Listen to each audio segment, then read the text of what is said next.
Genesis 1. In the beginning God created the heaven and the earth. And the earth was without form, and void, and darkness was upon the face of the deep. And the Spirit of God moved upon the face of the waters. And God said, Let there be light, and there was light. And God saw the light, that it was good, and God divided the light from the darkness. And God called the light day, and the darkness he called night. And the evening and the morning were the first day. And God said, Let there be a firmament in the midst of the waters, and let it divide the waters from the waters. And God made the firmament, and divided the waters which were under the firmament from the waters which were above the firmament, and it was so. And God called the firmament heaven. And the evening and the morning were the second day. And God said, Let the waters under the heaven be gathered together unto one place, and let the dry land appear, and it was so. And God called the dry land earth, and the gathering together of the waters called he seas, and God saw that it was good. And God said, Let the earth bring forth grass, the herb yielding seed, and the fruit tree yielding fruit after his kind, whose seed is in itself, upon the earth, and it was so. And the earth brought forth grass, and herb yielding seed after his kind, and the tree yielding fruit, whose seed was in itself, after his kind, and God saw that it was good. And the evening and the morning were the third day. And God said, Let there be lights in the firmament of the heaven to divide the day from the night, and let them be for signs, and for seasons, and for days, and years. And let them be for lights in the firmament of the heaven to give light upon the earth, and it was so. And God made two great lights, the greater light to rule the day, and the lesser light to rule the night. He made the stars also. And God set them in the firmament of the heaven to give light upon the earth, and to rule over the day and over the night, and to divide the light from the darkness, and God saw that it was good. And the evening and the morning were the fourth day. And God said, Let the waters bring forth abundantly the moving creature that hath life, and fowl that may fly above the earth in the open firmament of heaven. And God created great whales, and every living creature that moveth, which the waters brought forth abundantly, after their kind, and every winged fowl after his kind, and God saw that it was good. And God blessed them, saying, Be fruitful, and multiply, and fill the waters and the seas, and let fowl multiply in the earth. And the evening and the morning were the fifth day. And God said, Let the earth bring forth the living creature after his kind, cattle, and creeping thing, and beast of the earth after his kind, and it was so. And God made the beast of the earth after his kind, and cattle after their kind, and everything that creepeth upon the earth after his kind, and God saw that it was good. And God said, Let us make man in our image, after our likeness, and let them have dominion over the fish of the sea, and over the fowl of the air, and over the cattle, and over all the earth, and over every creeping thing that creepeth upon the earth. So God created man in his own image, in the image of God created he him, male and female created he them. And God blessed them, and God said unto them, Be fruitful, and multiply, and replenish the earth, and subdue it, and have dominion over the fish of the sea, and over the fowl of the air, and over every living thing that moveth upon the earth. And God said, Behold, I have given you every herb bearing seed, which is upon the face of all the earth, and every tree, in the which is the fruit of a tree yielding seed, to you it shall be for meat. And to every beast of the earth, and to every fowl of the air, and to everything that creepeth upon the earth, wherein there is life, I have given every green herb for meat, and it was so. And God saw everything that he had made, and, behold, it was very good. And the evening and the morning were the sixth day. Genesis 2. Thus the heavens and the earth were completed in all their vast array. By the seventh day, God had finished the work he had been doing, so on the seventh day, he rested from all his work.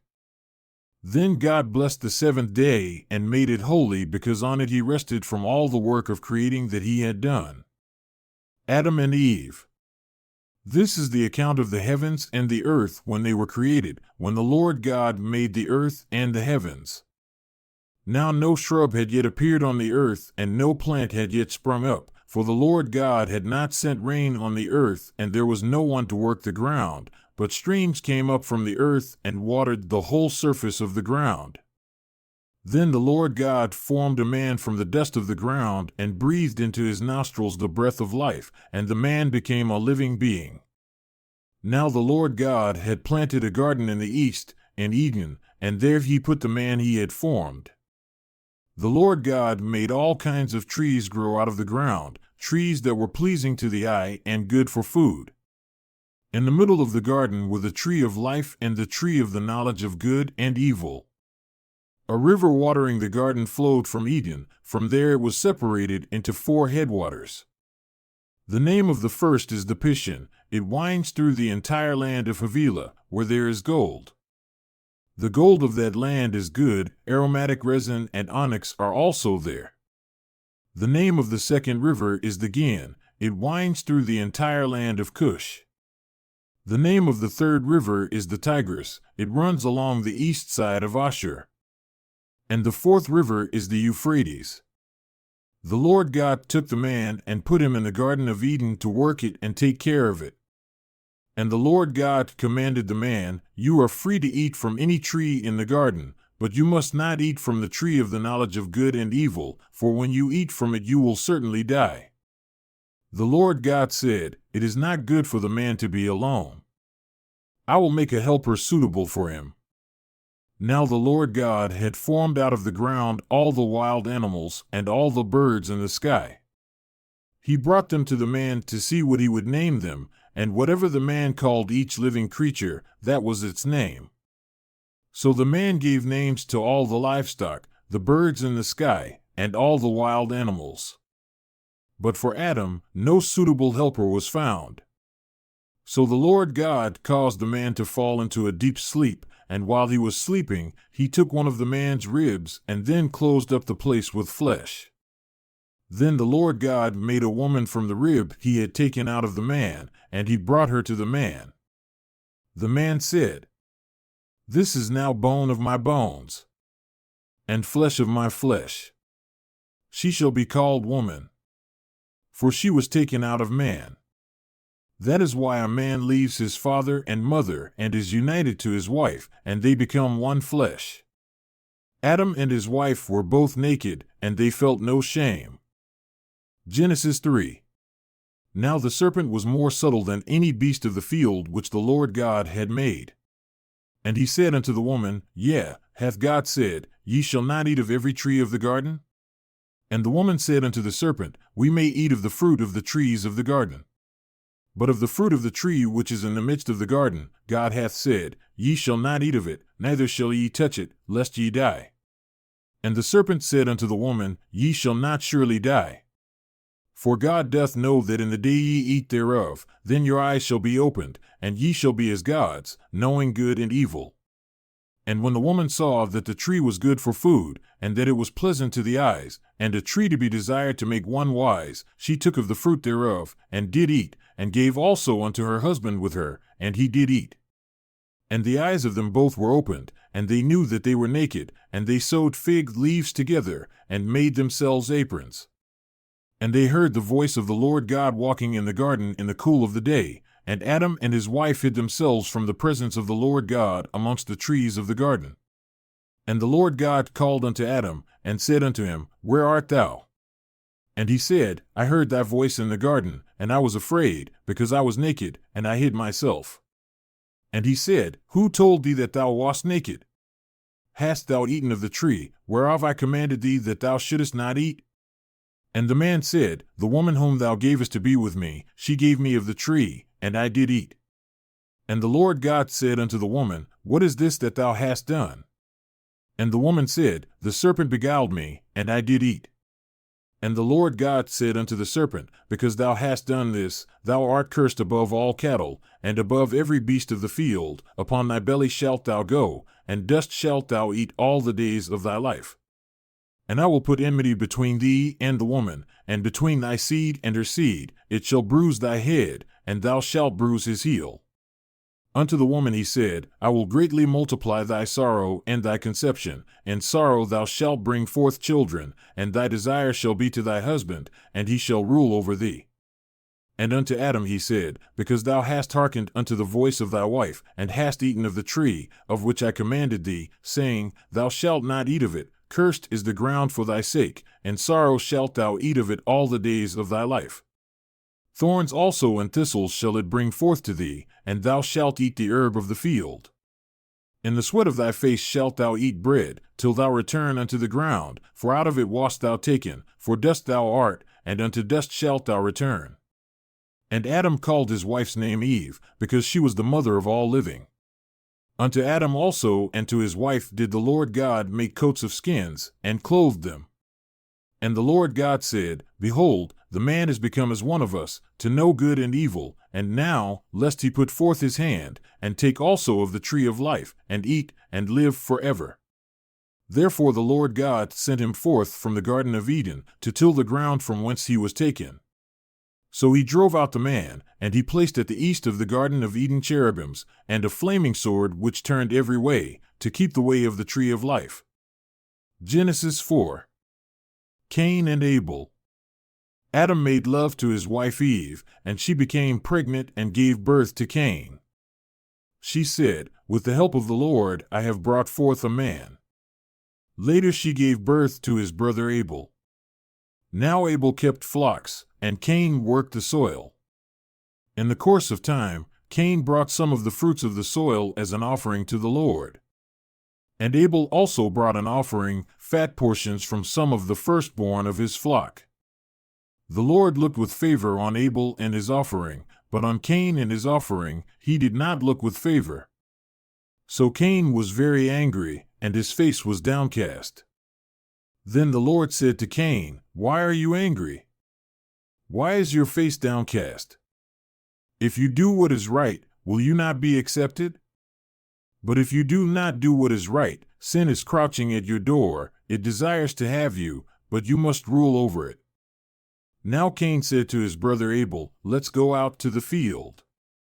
While they were in the field, Cain attacked his brother Abel and killed him. Then the Lord said to Cain, Where is your brother Abel? I don't know, he replied. Am I my brother's keeper? The Lord said, What have you done? Listen. Your brother's blood cries out to me from the ground. Now you are under a curse and driven from the ground, which opened its mouth to receive your brother's blood from your hand. When you work the ground, it will no longer yield its crops for you.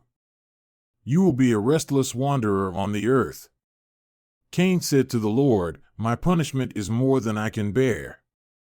Today you are driving me from the land, and I will be hidden from your presence. I will be a restless wanderer on the earth, and whoever finds me will kill me. But the Lord said to him, Not so, anyone who kills Cain will suffer vengeance 7 times over. Then the Lord put a mark on Cain so that no one who found him would kill him. So Cain went out from the Lord's presence and lived in the land of Nod, east of Eden. Cain made love to his wife, and she became pregnant and gave birth to Enoch. Cain was then building a city, and he named it after his son Enoch.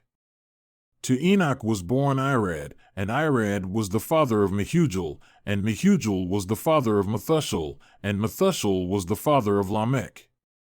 Lamech married 2 women, one named Adah and the other Zillah. Adah gave birth to Jabal. He was the father of those who live in tents and raise livestock.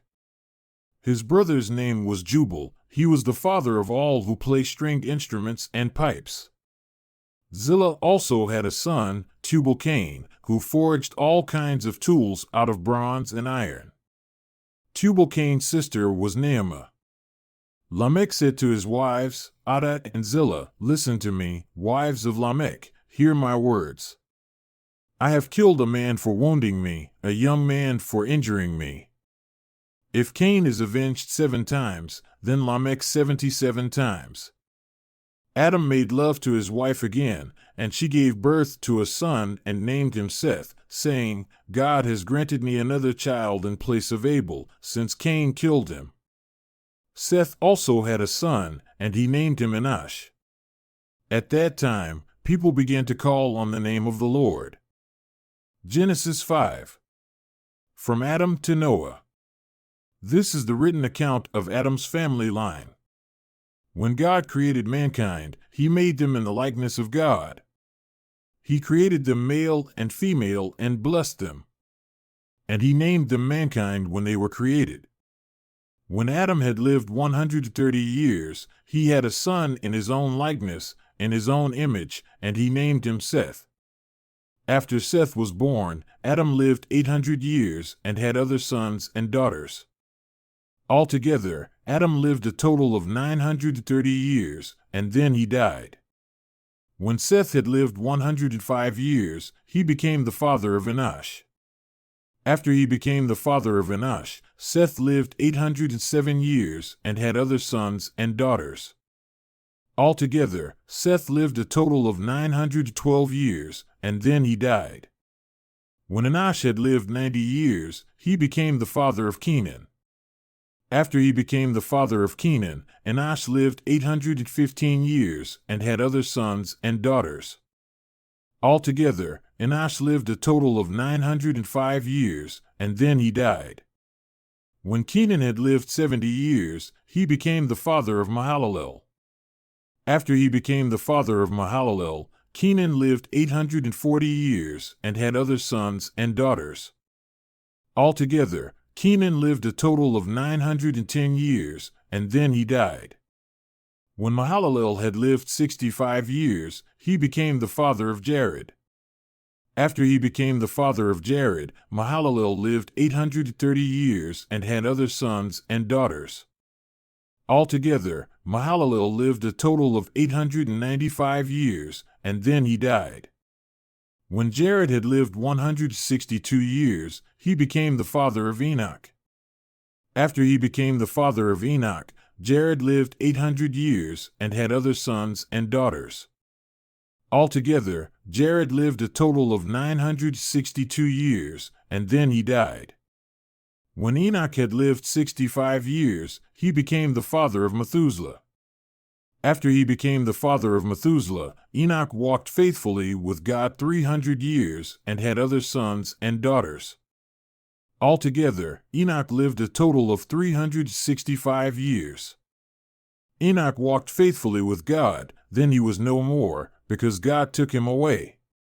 When Methuselah had lived 187 years, he became the father of Lamech. After he became the father of Lamech, Methuselah lived 782 years and had other sons and daughters. Altogether, Methuselah lived a total of 969 years, and then he died. When Lamech had lived 182 years, he had a son. He named him Noah and said, He will comfort us in the labor and painful toil of our hands caused by the ground the Lord has cursed. After Noah was born, Lamech lived 595 years and had other sons and daughters. Altogether, Lamech lived a total of 777 years, and then he died. After Noah was 500 years old, he became the father of Shem, Ham, and Japheth. Genesis 6. Wickedness in the world. When human beings began to increase in number on the earth and daughters were born to them, the sons of God saw that the daughters of humans were beautiful, and they married any of them they chose. Then the Lord said, My spirit will not contend with humans forever, for they are mortal, their days will be 120 years. The Nephilim were on the earth in those days, and also afterward, when the sons of God went to the daughters of humans and had children by them.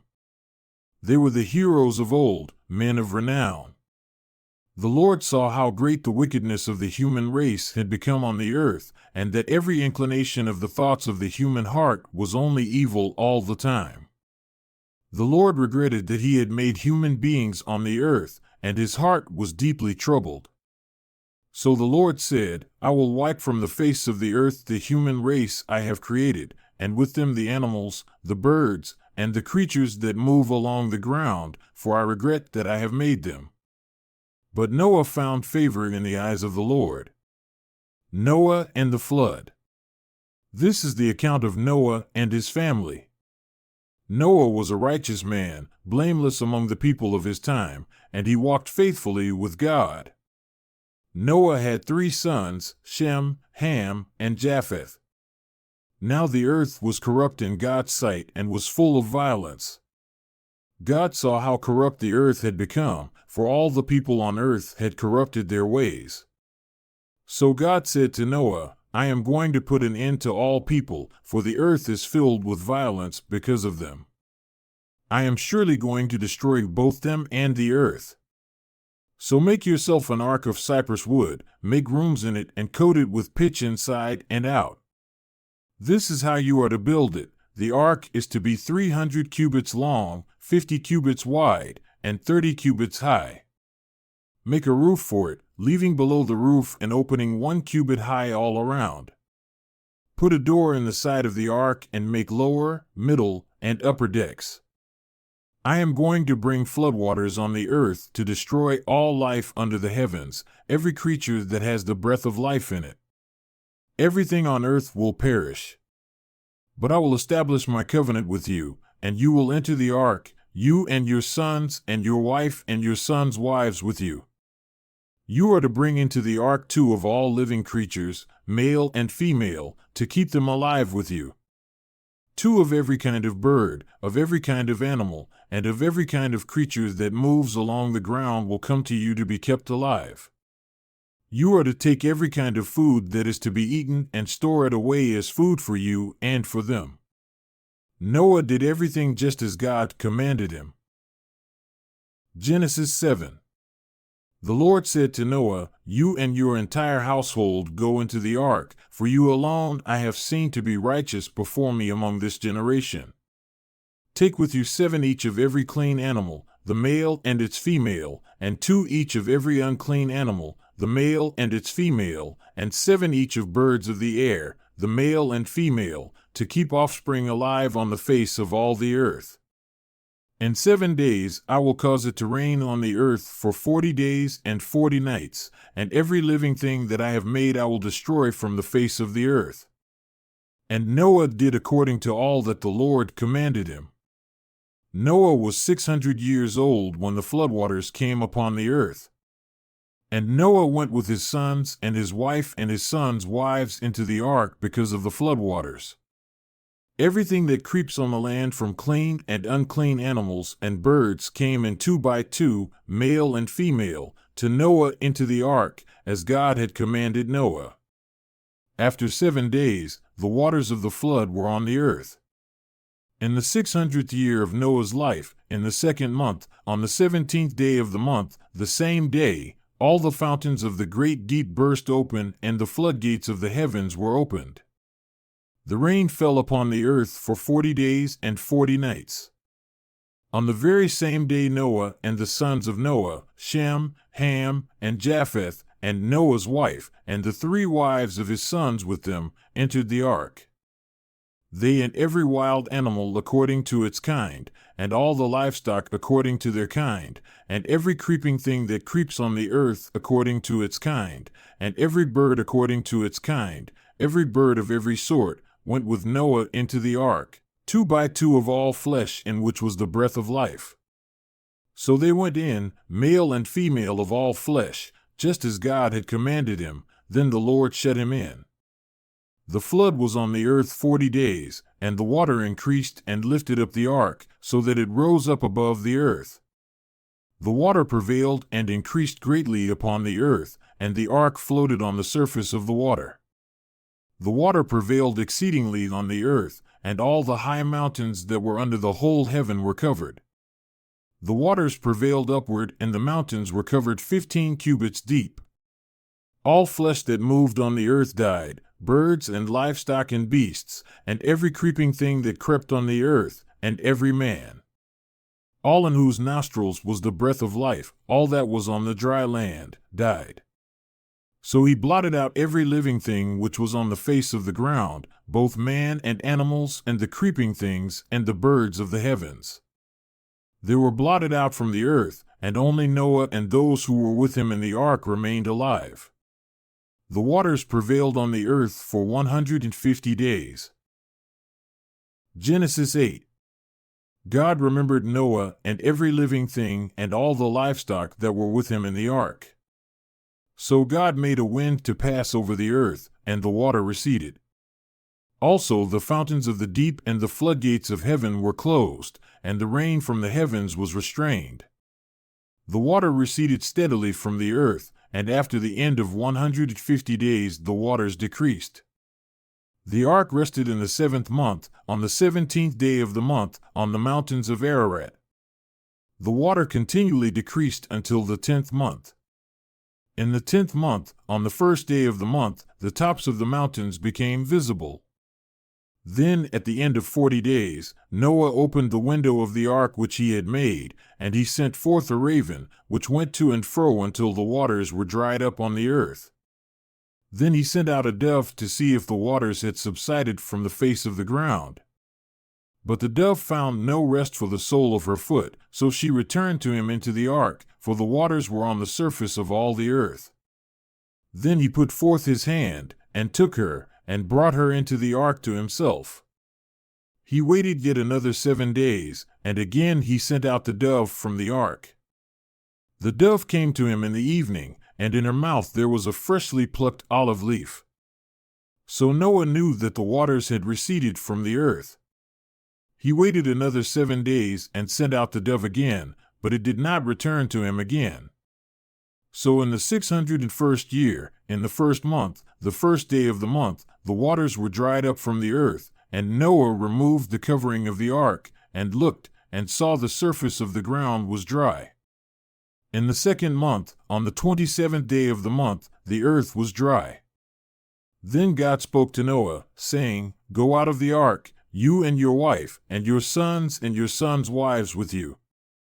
Bring out with you every living thing of all flesh that is with you, birds and animals, and every creeping thing that creeps on the earth, so that they may breed abundantly on the earth and be fruitful and multiply on the earth." So Noah and his sons and his wife and his sons' wives went out. Every beast, every creeping thing, every bird, and everything that moves on the earth, according to their families, went out of the ark. Then Noah built an altar to the Lord, and took of every clean animal and of every clean bird, and offered burnt offerings on the altar. The Lord smelled a soothing aroma, and the Lord said in his heart, "I will never again curse the ground because of man, for the inclination of man's heart is evil from his youth, nor will I again destroy every living thing as I have done. While the earth remains, seed time and harvest, cold and heat, summer and winter, and day and night will not cease." Genesis 9. God blessed Noah and his sons and ordered them, "Be productive, multiply, and fill the earth. All the living creatures of the earth will be filled with fear and terror of you from now on, including all the creatures that fly in the sky, everything that crawls on the ground, and all the fish of the ocean. They've been assigned to live under your dominion. Every living, moving creature will be food for you. Just as I gave you green plants before, so now you have everything. However, you are not to eat meat with its life, that is, its blood, in it. Also, I will certainly demand an accounting regarding bloodshed from every animal and from every human being. I'll demand an accounting from every human being for the life of another human being. Whoever sheds human blood, by a human his own blood is to be shed. Because God made human beings in his own image. Now as for you, be productive and multiply. Spread out over the land and multiply throughout it. Later, God told Noah and his sons, "Pay attention. I'm establishing my covenant with you and with your descendants after you, and with every living creature that is with you, the flying creatures, the livestock, and all the wildlife of the earth that are with you, all the earth's animals that came out of the ark. I will establish my covenant with you. No living beings will ever be cut off again by floodwaters, and there will never again be a flood that destroys the earth. God also said, here's the symbol that represents the covenant that I'm making between me and you and every living being with you, for all future generations. I've set my rainbow in the sky to symbolize the covenant between me and the earth. Whenever I bring clouds over the earth and the rainbow becomes visible in the clouds, I'll remember my covenant between me and you and every living creature, so that water will never again become a flood to destroy all living beings. When the rainbow is in the clouds, I will observe it and remember the everlasting covenant between God and all living beings on the earth. God also told Noah, this is the symbol of the covenant that I've established between me and everything, that lives on the earth.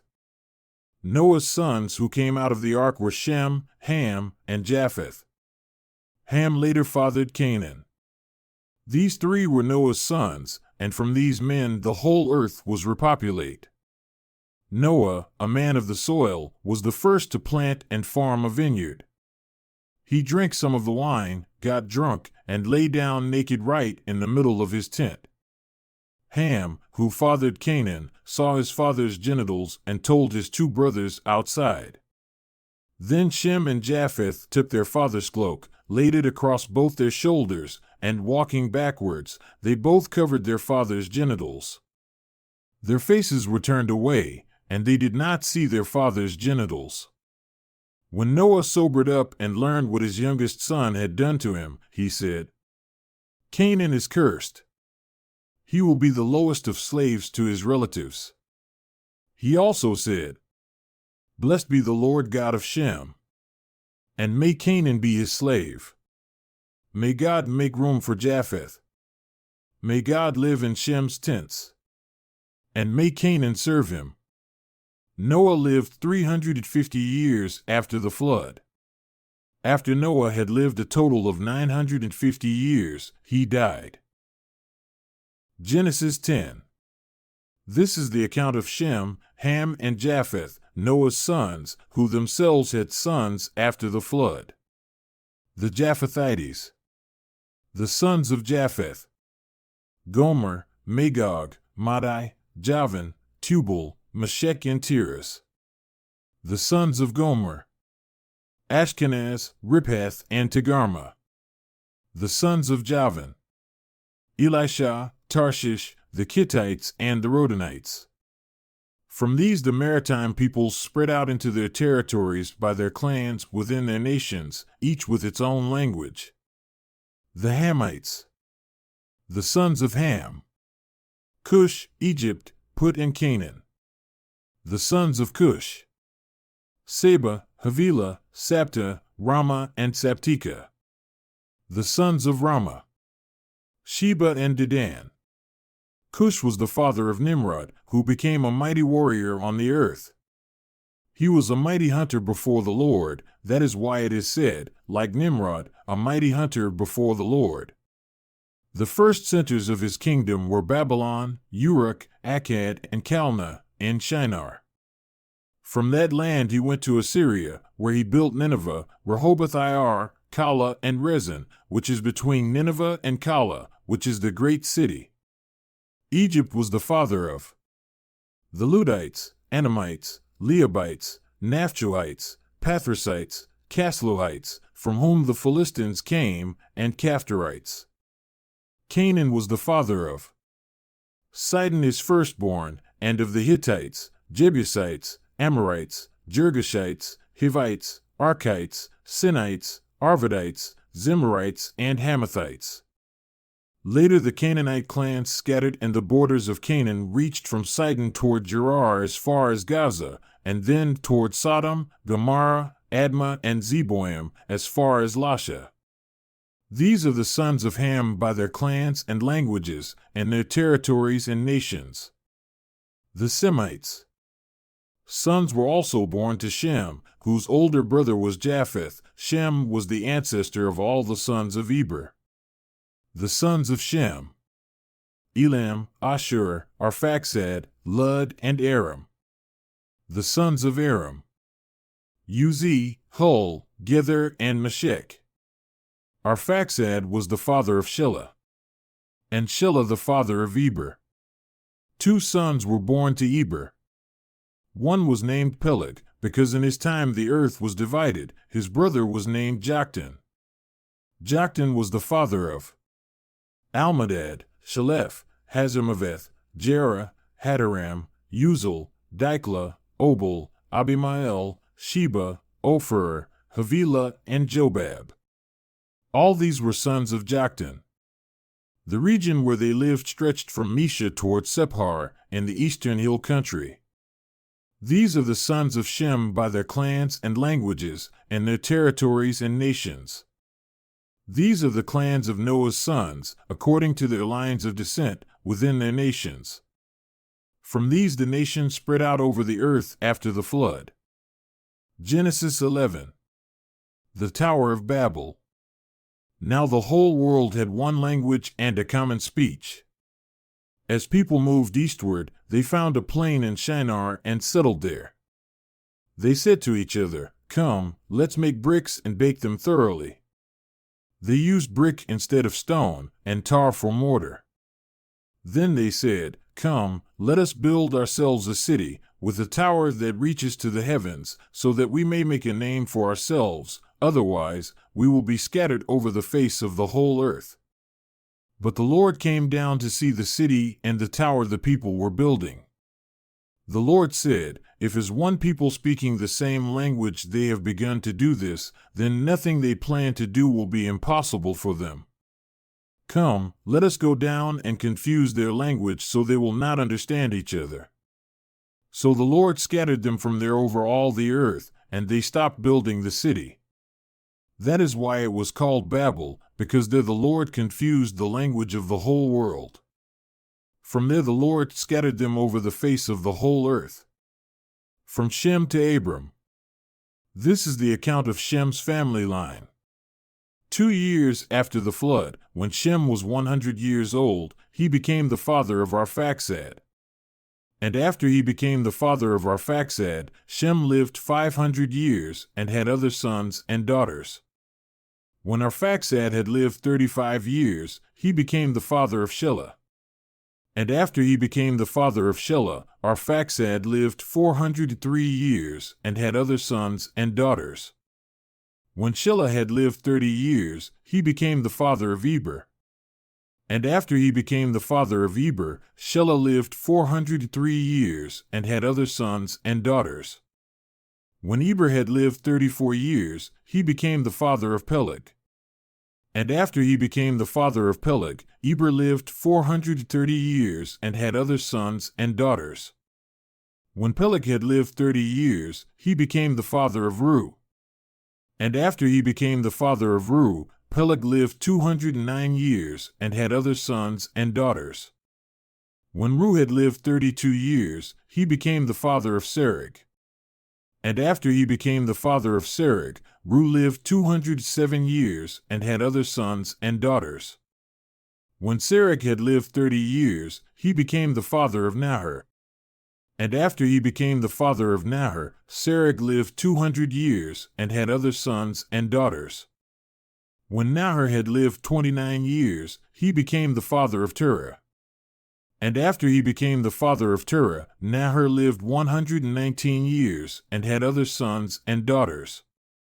After Terah had lived 70 years, he became the father of Abram, Nahor, and Haran. Abram's family. This is the account of Terah's family line. Terah became the father of Abram, Nahor, and Haran. And Haran became the father of Lot. While his father Terah was still alive, Haran died in Ur of the Chaldeans, and the land of his birth. Abram and Nahor both married.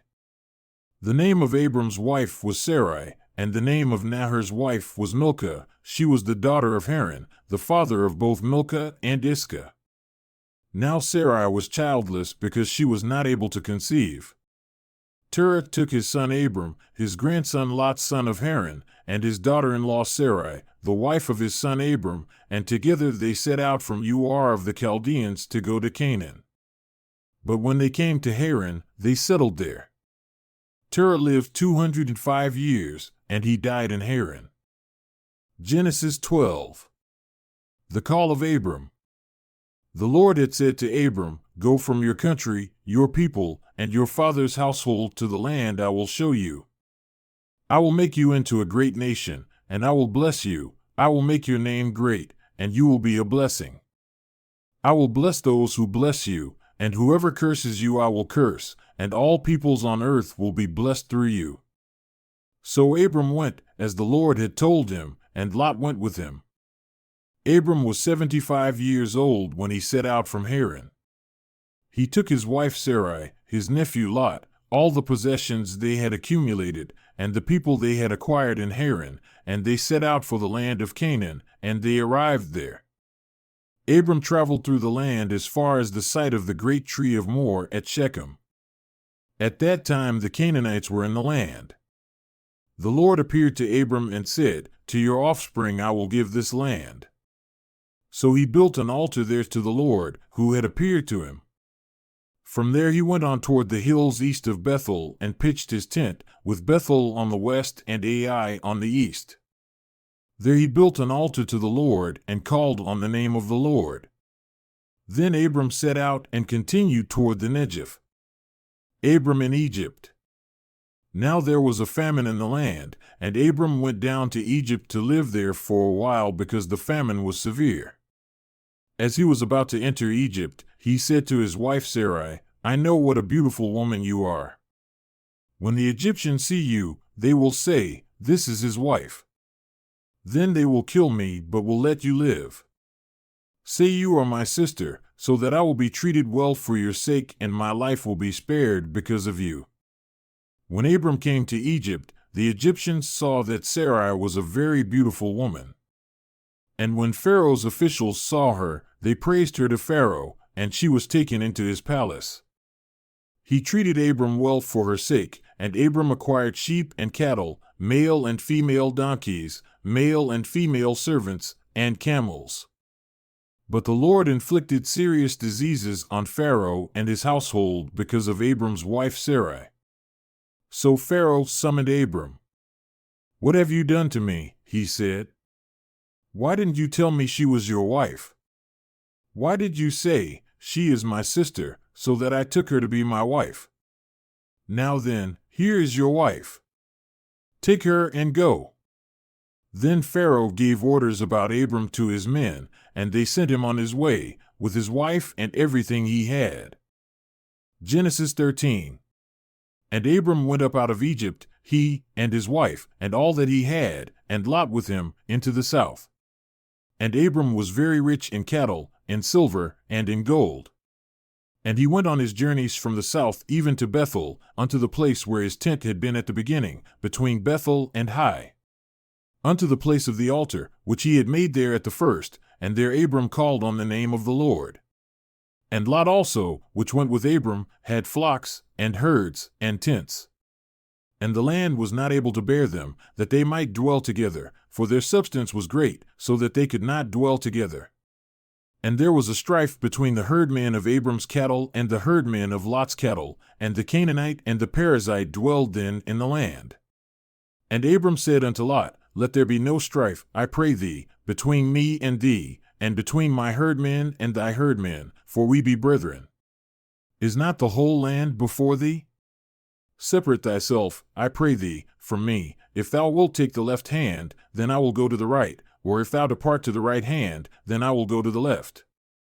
And Lot lifted up his eyes, and beheld all the plain of Jordan, that it was well watered everywhere, before the Lord destroyed Sodom and Gomorrah, even as the garden of the Lord, like the land of Egypt, as thou comest unto Zoar. Then Lot chose him all the plain of Jordan, and Lot journeyed east, and they separated themselves the one from the other. Abram dwelled in the land of Canaan, and Lot dwelled in the cities of the plain, and pitched his tent toward Sodom. But the men of Sodom were wicked and sinners before the Lord exceedingly.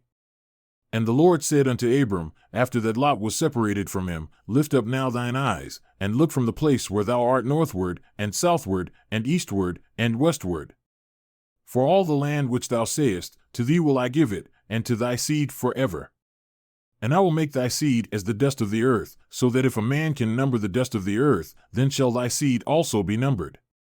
Arise, walk through the land in the length of it and in the breadth of it, for I will give it unto thee. Then Abram removed his tent, and came and dwelt in the plain of Mamre, which is in Hebron, and built there an altar unto the Lord.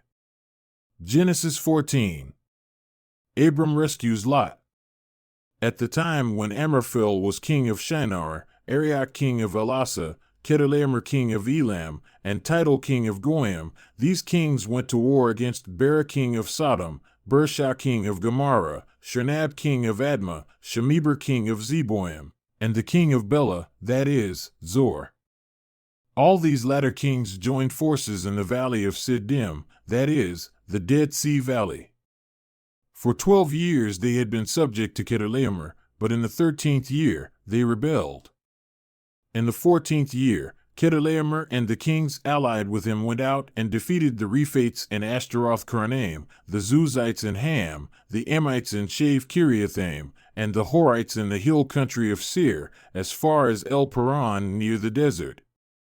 Then they turned back and went to En-Mishpat, that is, Kadesh, and they conquered the whole territory of the Amalekites, as well as the Amorites who were living in Hazez and Tamar. Then the king of Sodom, the king of Gomorrah, the king of Admah, the king of Zeboim, and the king of Bela, that is, Zor, marched out and drew up their battle lines in the valley of Siddim against Chedorlaomer king of Elam, Tidal king of Goyim, Amraphel king of Shinar, and Arioch king of Elasa, 4 kings against 5. Now the valley of Siddim was full of tar pits, and when the kings of Sodom and Gomorrah fled, some of the men fell into them, and the rest fled to the hills. The 4 kings seized all the goods of Sodom and Gomorrah and all their food, then they went away. They also carried off Abram's nephew Lot and his possessions, since he was living in Sodom. A man who had escaped came and reported this to Abram the Hebrew.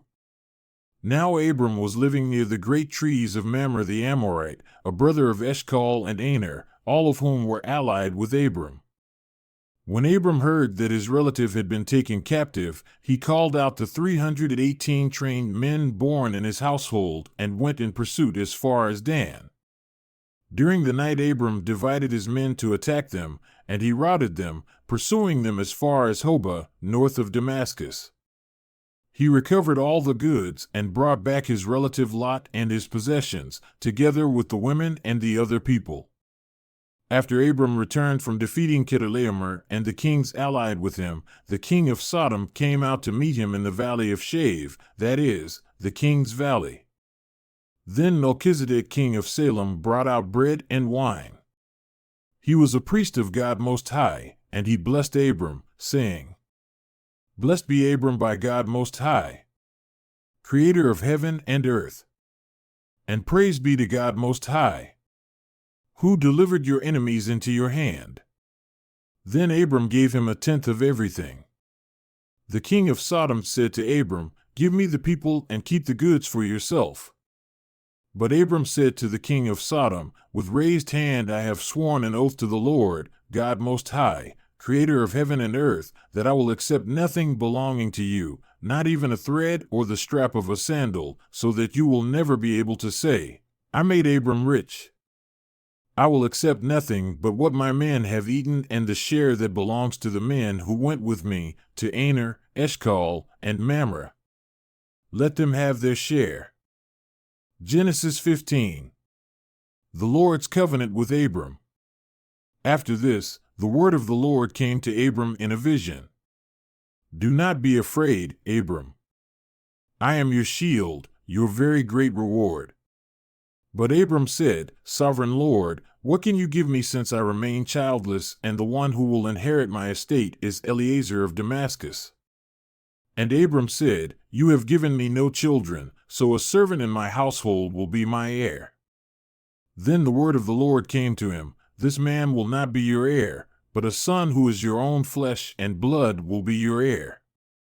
He took him outside and said, Look up at the sky and count the stars, if indeed you can count them.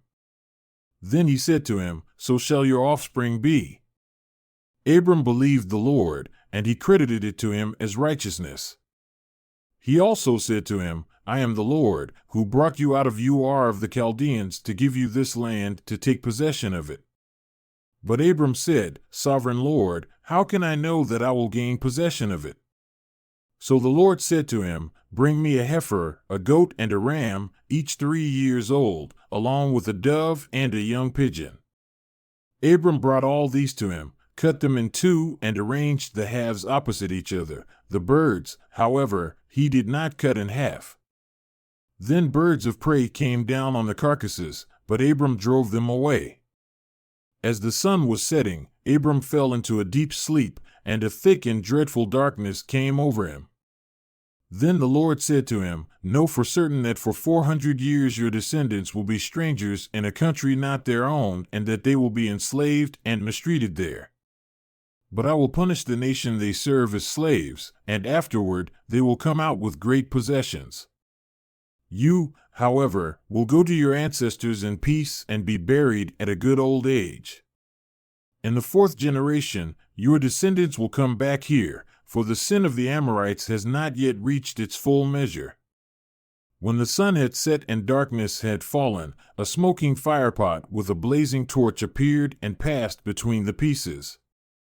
On that day, the Lord made a covenant with Abram and said, To your descendants I give this land, from the Wadi of Egypt to the great river, the Euphrates, the land of the Kenite, Kenizzites, Cadmonites, Hittites, Perizzites, Rephates, Amorites, Canaanites, Girgashites, and Jebusites. Genesis 16. Now Sarai Abram's wife bare him no children, and she had an handmaid, an Egyptian, whose name was Hagar. And Sarai said unto Abram, Behold now, the Lord hath restrained me from bearing. I pray thee, go in unto my maid, it may be that I may obtain children by her.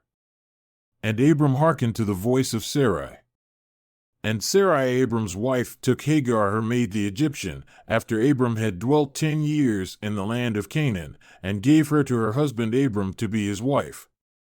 And he went in unto Hagar, and she conceived, and when she saw that she had conceived, her mistress was despised in her eyes.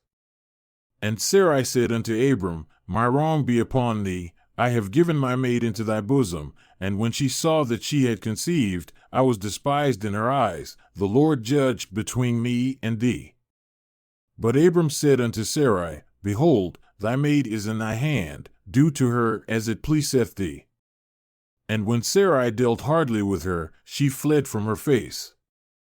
And the angel of the Lord found her by a fountain of water in the wilderness, by the fountain in the way to Shur. And he said, Hagar, Sarai's maid, whence camest thou? And whither wilt thou go? And she said, I flee from the face of my mistress Sarai. And the angel of the Lord said unto her, Return to thy mistress, and submit thyself under her hands. And the angel of the Lord said unto her, I will multiply thy seed exceedingly, that it shall not be numbered for multitude. And the angel of the Lord said unto her, Behold, thou art with child, and shalt bear a son, and shalt call his name Ishmael, because the Lord hath heard thy affliction. And he will be a wild man, his hand will be against every man, and every man's hand against him, and he shall dwell in the presence of all his brethren. And she called the name of the Lord that spake unto her, Thou God sayest me, for she said, Have I also here looked after him that seeth me? Wherefore the well was called Beer-lahai-roi, behold, it is between Kadesh and Bered. And Hagar bare Abram a son, and Abram called his son's name, which Hagar bare, Ishmael. And Abram was 86 years old, when Hagar bare Ishmael to Abram. Genesis 17. And when Abram was 90 years old and 9, the Lord appeared to Abram, and said unto him, I am the Almighty God, walk before me, and be thou perfect. And I will make my covenant between me and thee, and will multiply thee exceedingly. And Abram fell on his face, and God talked with him, saying, As for me, behold, my covenant is with thee, and thou shalt be a father of many nations. Neither shall thy name any more be called Abram, but thy name shall be Abraham, for a father of many nations have I made thee. And I will make thee exceeding fruitful, and I will make nations of thee, and kings shall come out of thee. And I will establish my covenant between me and thee and thy seed after thee in their generations for an everlasting covenant, to be a God unto thee, and to thy seed after thee. And I will give unto thee, and to thy seed after thee, the land wherein thou art a stranger, all the land of Canaan, for an everlasting possession, and I will be their God. And God said unto Abraham, Thou shalt keep my covenant therefore, thou, and thy seed after thee in their generations. This is my covenant, which ye shall keep, between me and you and thy seed after thee, every man child among you shall be circumcised. And ye shall circumcise the flesh of your foreskin, and it shall be a token of the covenant betwixt me and you. And he that is 8 days old shall be circumcised among you, every man child in your generations, he that is born in the house, or bought with money of any stranger, which is not of thy seed. He that is born in thy house, and he that is bought with thy money, must needs be circumcised, and my covenant shall be in your flesh for an everlasting covenant.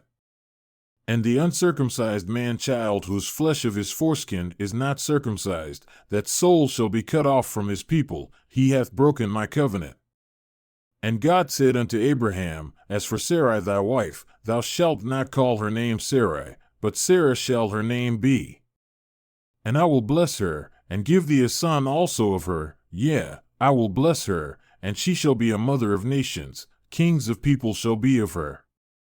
Then Abraham fell upon his face, and laughed, and said in his heart, Shall a child be born unto him that is 100 years old? And shall Sarah, that is 90 years old, bear? And Abraham said unto God, O that Ishmael might live before thee. And God said, Sarah thy wife shall bear thee a son indeed, and thou shalt call his name Isaac, and I will establish my covenant with him for an everlasting covenant, and with his seed after him.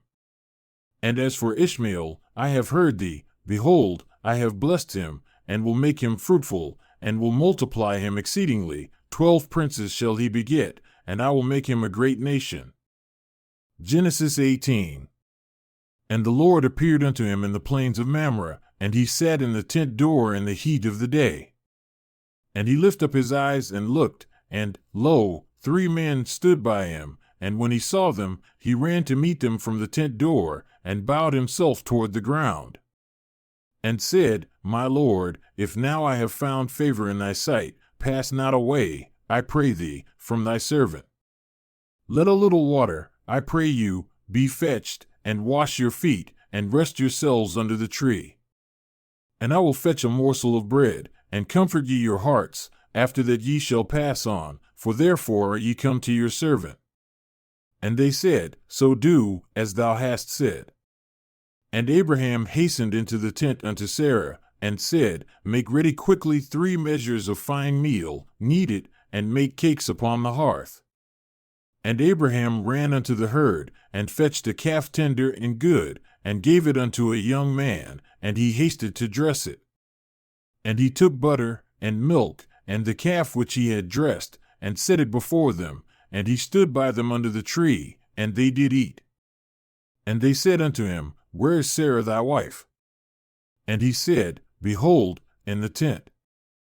And he said, I will certainly return unto thee according to the time of life, and, lo, Sarah thy wife shall have a son.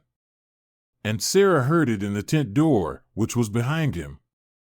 Now Abraham and Sarah were old and well stricken in age, and it ceased to be with Sarah after the manner of women. Therefore Sarah laughed within herself, saying, After I am waxed old shall I have pleasure, my Lord being old also.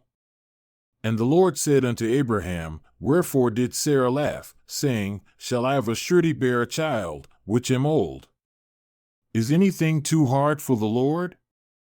At the time appointed I will return unto thee, according to the time of life, and Sarah shall have a son. Then Sarah denied, saying, I laughed not, for she was afraid. And he said, Nay, but thou didst laugh. And the men rose up from thence, and looked toward Sodom, and Abraham went with them to bring them on the way. And the Lord said, Shall I hide from Abraham that thing which I do? Seeing that Abraham shall surely become a great and mighty nation, and all the nations of the earth shall be blessed in him? For I know him, that he will command his children and his household after him, and they shall keep the way of the Lord, to do justice and judgment, that the Lord may bring upon Abraham that which he hath spoken of him. And the Lord said, Because the cry of Sodom and Gomorrah is great, and because their sin is very grievous, I will go down now, and see whether they have done altogether according to the cry of it, which is come unto me, and if not, I will know. And the men turned their faces from thence, and went toward Sodom, but Abraham stood yet before the Lord. And Abraham drew near, and said, Wilt thou also destroy the righteous with the wicked? Peradventure there be 50 righteous within the city, wilt thou also destroy, and not spare the place for the 50 righteous that are therein? That be far from thee to do after this manner, to slay the righteous with the wicked, and that the righteous should be as the wicked, that be far from thee. Shall not the judge of all the earth do right? And the Lord said, If I find in Sodom 50 righteous within the city, then I will spare all the place for their sakes. And Abraham answered and said, Behold now, I have taken upon me to speak unto the Lord, which am but dust and ashes. Peradventure there shall lack 5 of the 50 righteous. Wilt thou destroy all the city for lack of 5? And he said, If I find there 40 and 5, I will not destroy it. And he spake unto him yet again, and said, Peradventure there shall be 40 found there. And he said, I will not do it for 40's sake. And he said unto him, O let not the Lord be angry, and I will speak, peradventure there shall 30 be found there. And he said, I will not do it, if I find 30 there. And he said, Behold now, I have taken upon me to speak unto the Lord, peradventure there shall be 20 found there. And he said, I will not destroy it for 20's sake. And he said, O let not the Lord be angry, and I will speak yet, but this once, peradventure 10 shall be found there. And he said, I will not destroy it for 10's sake. And the Lord went his way, as soon as he had left communing with Abraham, and Abraham returned unto his place. Genesis 19. Sodom and Gomorrah destroyed. The 2 angels arrived at Sodom in the evening, and Lot was sitting in the gateway of the city. When he saw them, he got up to meet them and bowed down with his face to the ground. My lords, he said, please turn aside to your servant's house. You can wash your feet and spend the night and then go on your way early in the morning. No, they answered, we will spend the night in the square. But he insisted so strongly that they did go with him and entered his house. He prepared a meal for them, baking bread without yeast, and they ate. Before they had gone to bed, all the men from every part of the city of Sodom, both young and old, surrounded the house. They called to Lot, Where are the men who came to you tonight? Bring them out to us so that we can have sex with them. Lot went outside to meet them and shut the door behind him and said, No, my friends. Don't do this wicked thing. Look, I have 2 daughters who have never slept with a man. Let me bring them out to you, and you can do what you like with them. But don't do anything to these men, for they have come under the protection of my roof. Get out of our way, they replied. This fellow came here as a foreigner, and now he wants to play the judge. We'll treat you worse than them. They kept bringing pressure on Lot and moved forward to break down the door.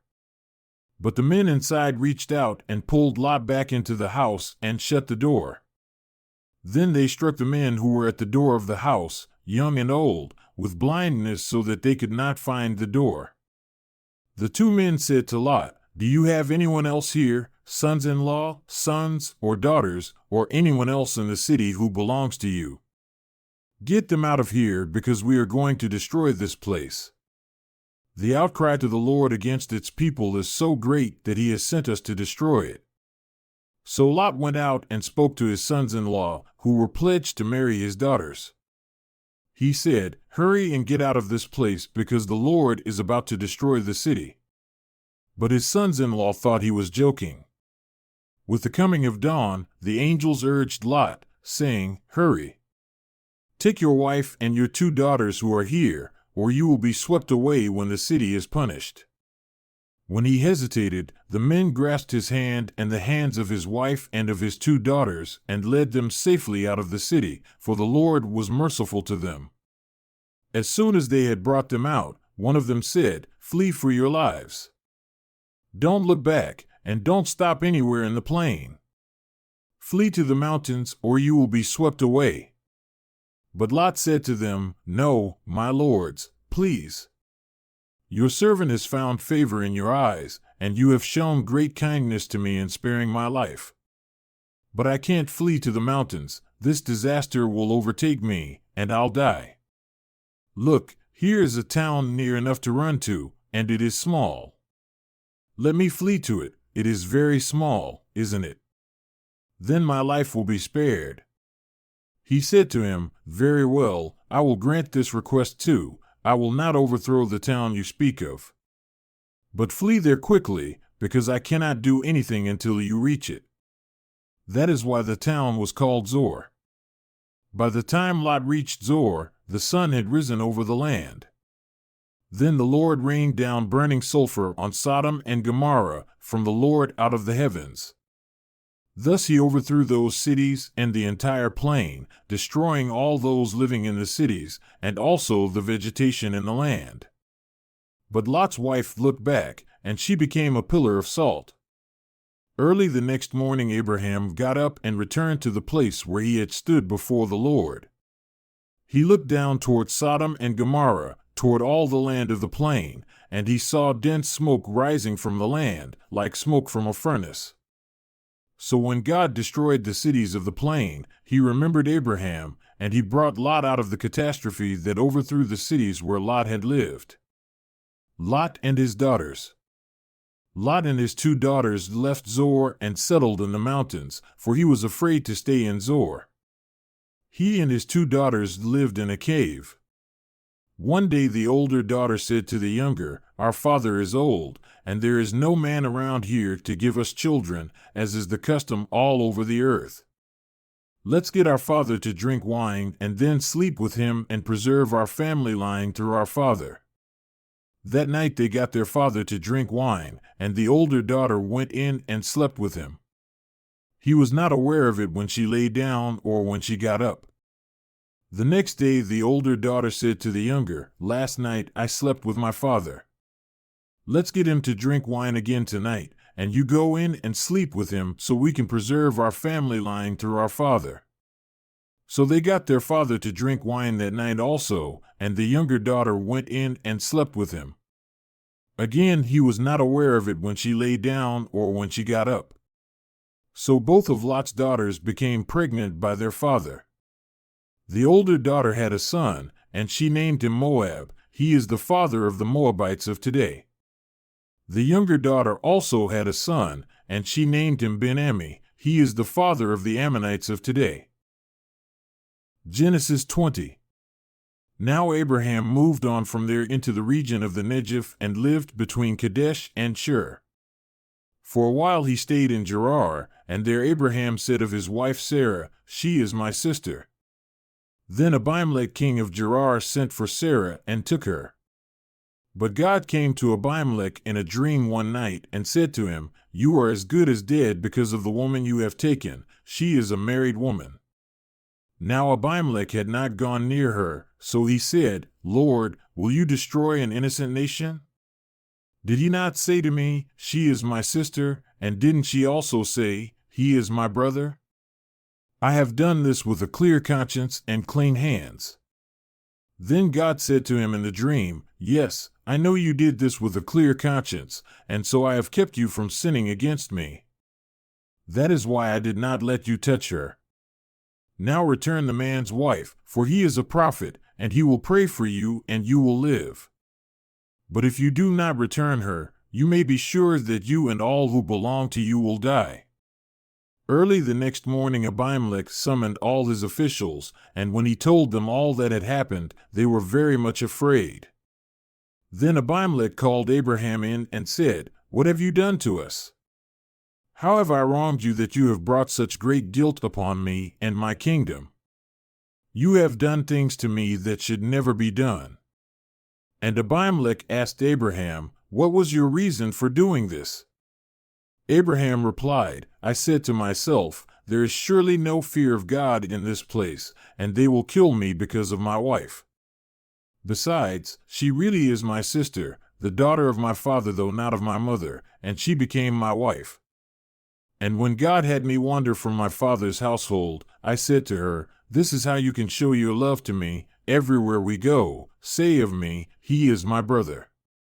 Then Abimelech brought sheep and cattle and male and female slaves and gave them to Abraham, and he returned Sarah his wife to him.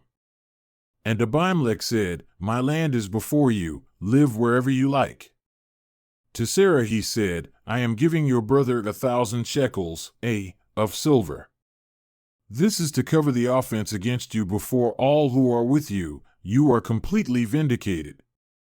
Then Abraham prayed to God, and God healed Abimelech, his wife and his female slaves so they could have children again, for the Lord had kept all the women in Abimelech's household from conceiving because of Abraham's wife Sarah.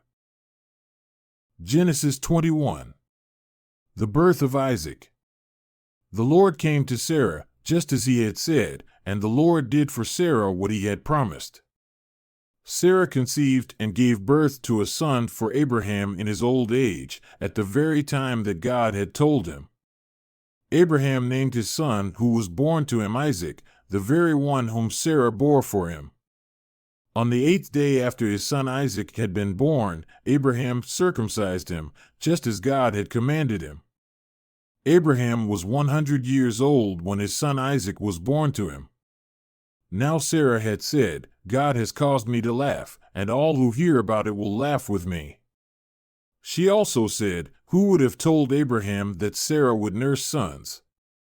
Yet I have given birth to a son in my husband's old age." Hagar and Ishmael leave. The child grew and eventually was weaned, so Abraham threw a tremendous banquet on the very day Isaac was weaned.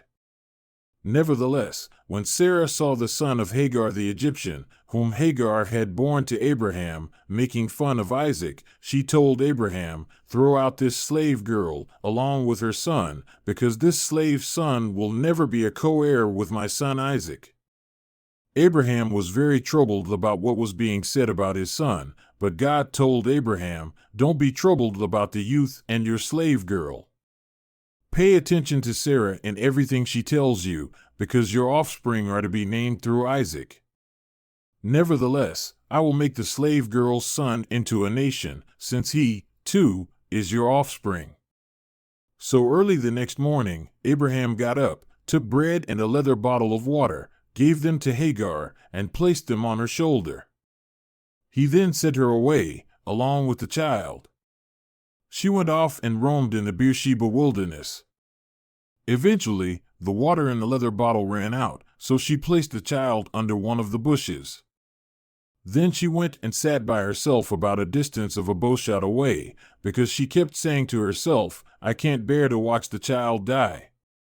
That's why she sat a short distance away, crying aloud and weeping. The Lord rescues Hagar and Ishmael. God heard the boy's voice, and the angel of God called to Hagar from heaven. He asked her, "What's wrong with you, Hagar? Don't be afraid, because God has heard the voice of the youth where he is. Get up. Pick up the youth and grab his hand, because I will make a great nation of his descendants." Then God opened her eyes, and she saw a well of water. So she went, filled the skin with water, and gave the boy a drink. God was with the boy as he grew up. He settled in the wilderness and became an expert archer. Later he settled in the desert area of Paran, and his mother chose a wife for him from the land of Egypt. A covenant with Abimelech. About that time, Abimelech and Phicol, the commander of his army, told Abraham, "God is with you in everything that you're doing. Therefore swear an oath here by God that you won't deal falsely with me, my sons, or my descendants.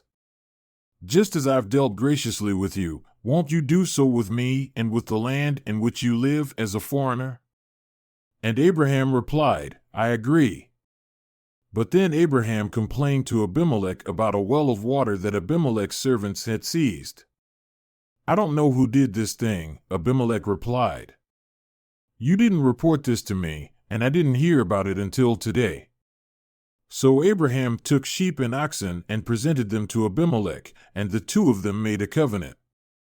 Then Abraham set aside 7 ewe lambs. So Abimelech asked Abraham, "What is the meaning of these 7 ewe lambs that you have set aside?" He replied, "You are to accept from me these 7 ewe lambs as a witness that I have dug this well."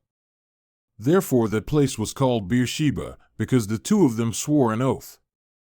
So after they had made a covenant in Beersheba, Abimelech and Phicol, the commander of his army, left and returned to Philistine territory. Abraham planted a tamarisk tree in Beersheba, and there he called on the name of the Lord God everlasting. After this, Abraham resided as a foreigner in Philistine territory for a long period of time. Genesis 22. The command to offer Isaac. Sometime later, God tested Abraham. He called out to him, "Abraham." "Here I am," he answered. God said, "Please take your son, your unique son whom you love, Isaac, and go to the land of Moriah. Offer him as a burnt offering there on one of the mountains that I will point out to you." So Abraham got up early in the morning, saddled his donkey, and took 2 of his male servants with him, along with his son Isaac. He cut the wood for the burnt offering and set out to go to the place about which God had spoken to him. On the 3rd day he looked ahead and saw the place from a distance. Abraham ordered his 2 servants, "Both of you are to stay here with the donkey. Now as for the youth and me, we'll go up there, we'll worship, and then we'll return to you." Then Abraham took the wood for the burnt offering and placed it on his son Isaac. Abraham carried the fire and the knife. And so the 2 of them went on together. Abraham answers Isaac's question. Isaac addressed his father Abraham, "My father." "I'm here, my son," Abraham replied. Isaac asked, "The fire and the wood are here, but where's the lamb for the burnt offering?" Abraham answered, "God will provide himself the lamb for the burnt offering, my son." The 2 of them went on together and came to the place about which God had spoken. Abraham built an altar there, arranged the wood, tied up his son Isaac, and placed him on the altar on top of the wood. Then he stretched out his hand and grabbed the knife to slaughter his son. The angel of the Lord intervenes. Just then, an angel of the Lord called out to him from heaven and said, "Abraham, Abraham." "Here I am," he answered. "Don't lay your hand on the youth," he said.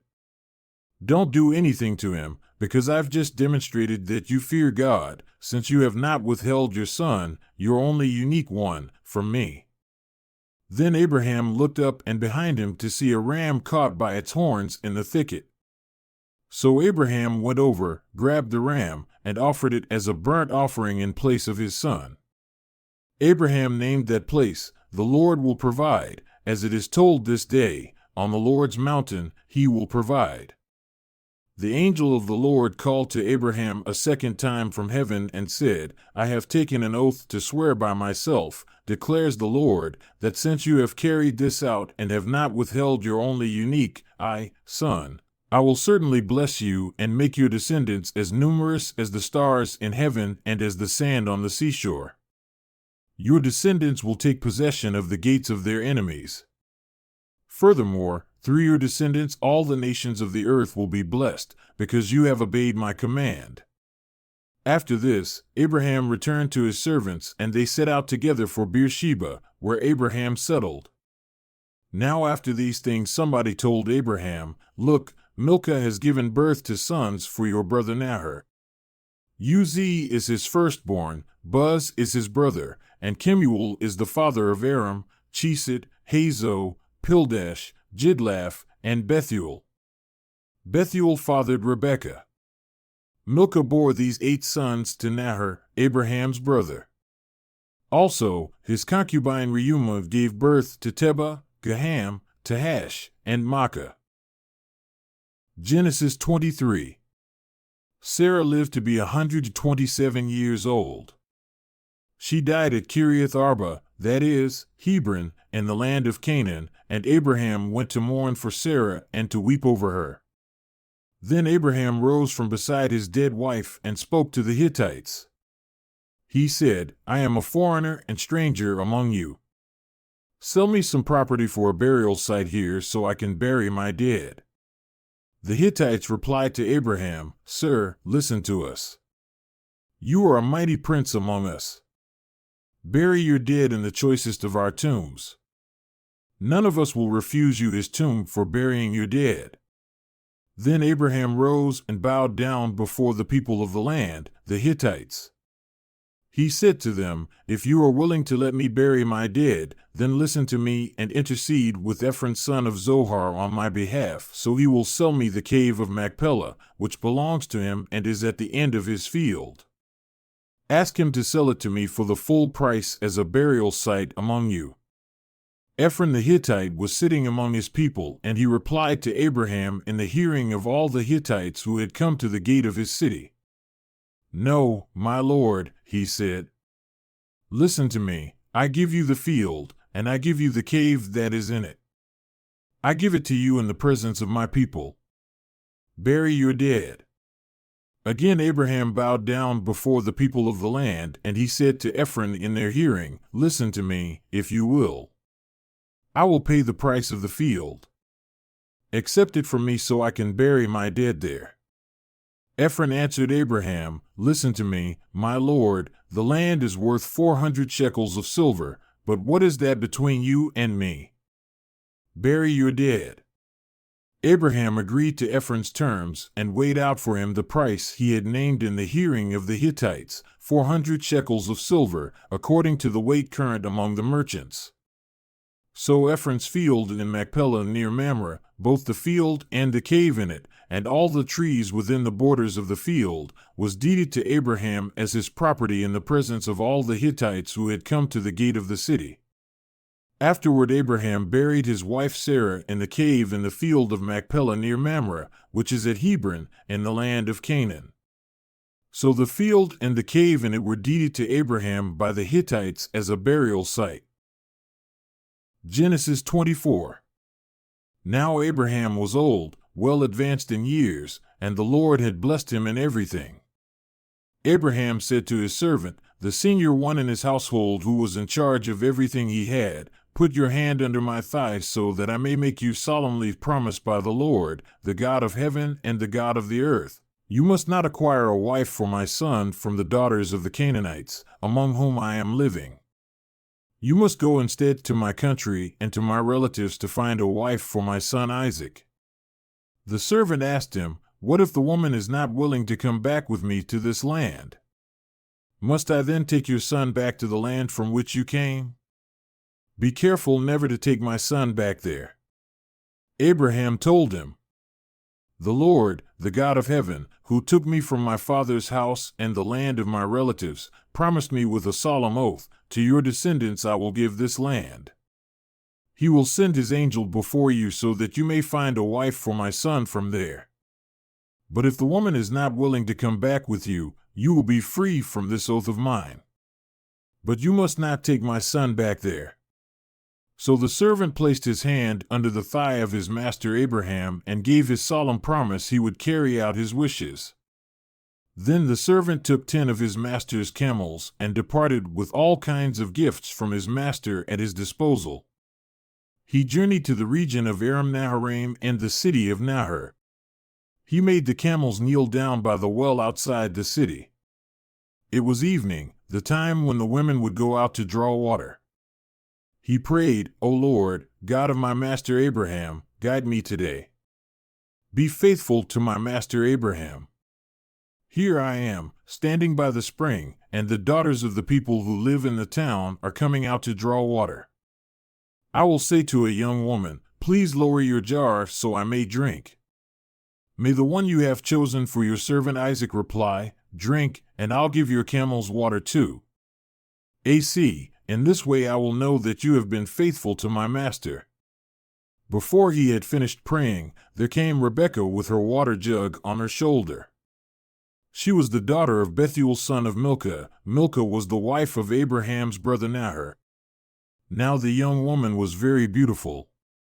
She was a virgin. No man had ever been physically intimate with her. She went down to the spring, filled her jug, and came back up. Abraham's servant ran to meet her and said, "Please give me a sip of water from your jug." "Drink, my lord," she replied, and quickly lowering her jug to her hands, she gave him a drink. When she had done so, she said, "I'll draw water for your camels too, until they have drunk as much as they want." She quickly emptied her jug into the watering trough and ran back to the well to draw more water until she had drawn enough for all his camels. Silently the man watched her with interest to determine if the Lord had made his journey successful or not. After the camels had finished drinking, the man took out a gold nose ring weighing a beka and 2 gold wrist bracelets weighing 10 shekels and gave them to her.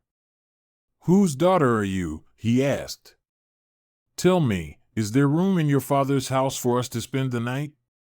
She said to him, "I am the daughter of Bethuel the son of Milcah, whom Milcah bore to Nahor. We have plenty of straw and feed," she added, "and room for you to spend the night." The man bowed his head and worshipped the Lord, saying, "Praised be the Lord, the God of my master Abraham, who has not abandoned his faithful love for my master. The Lord has led me to the house of my master's relatives."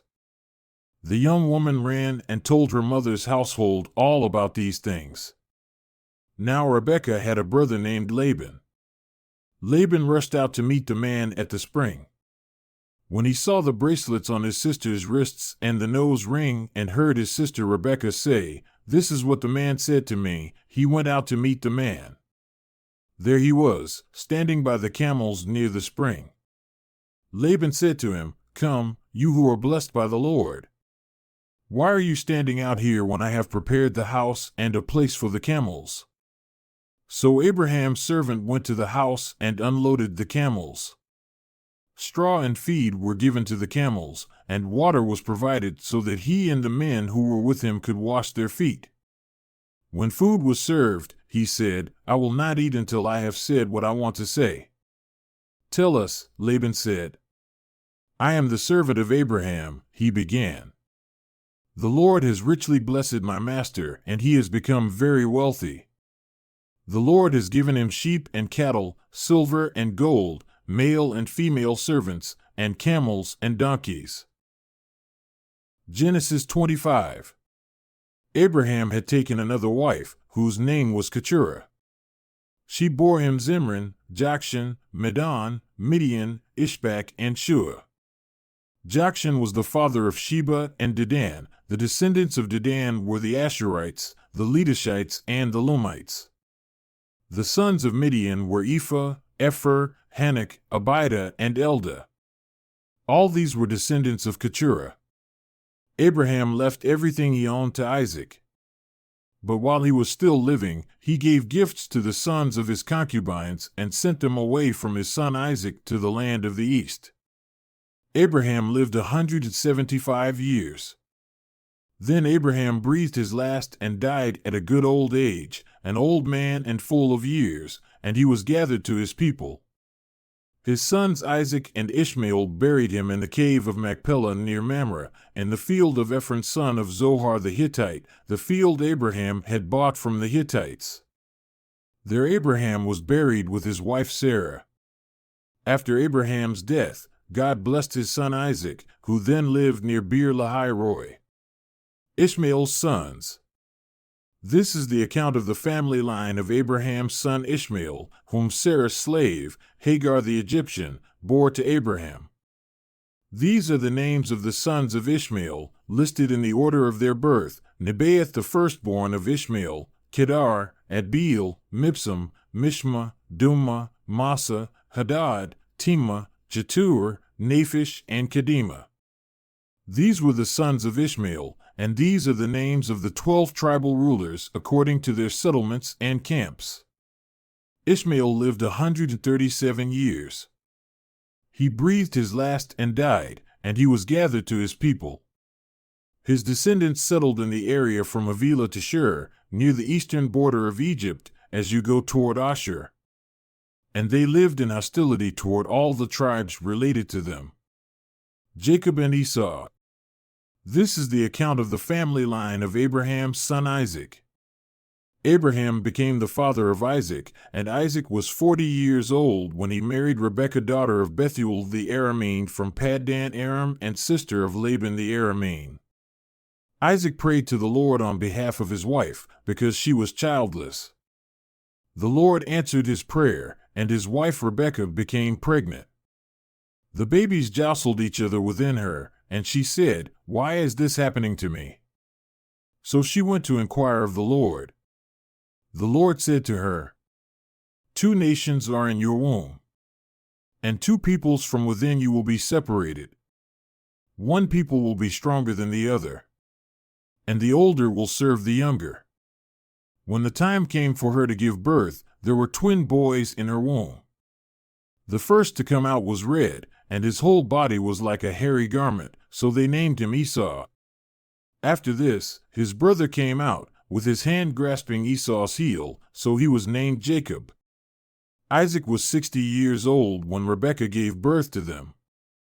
The boys grew up, and Esau became a skillful hunter, a man of the open country, while Jacob was content to stay at home among the tents.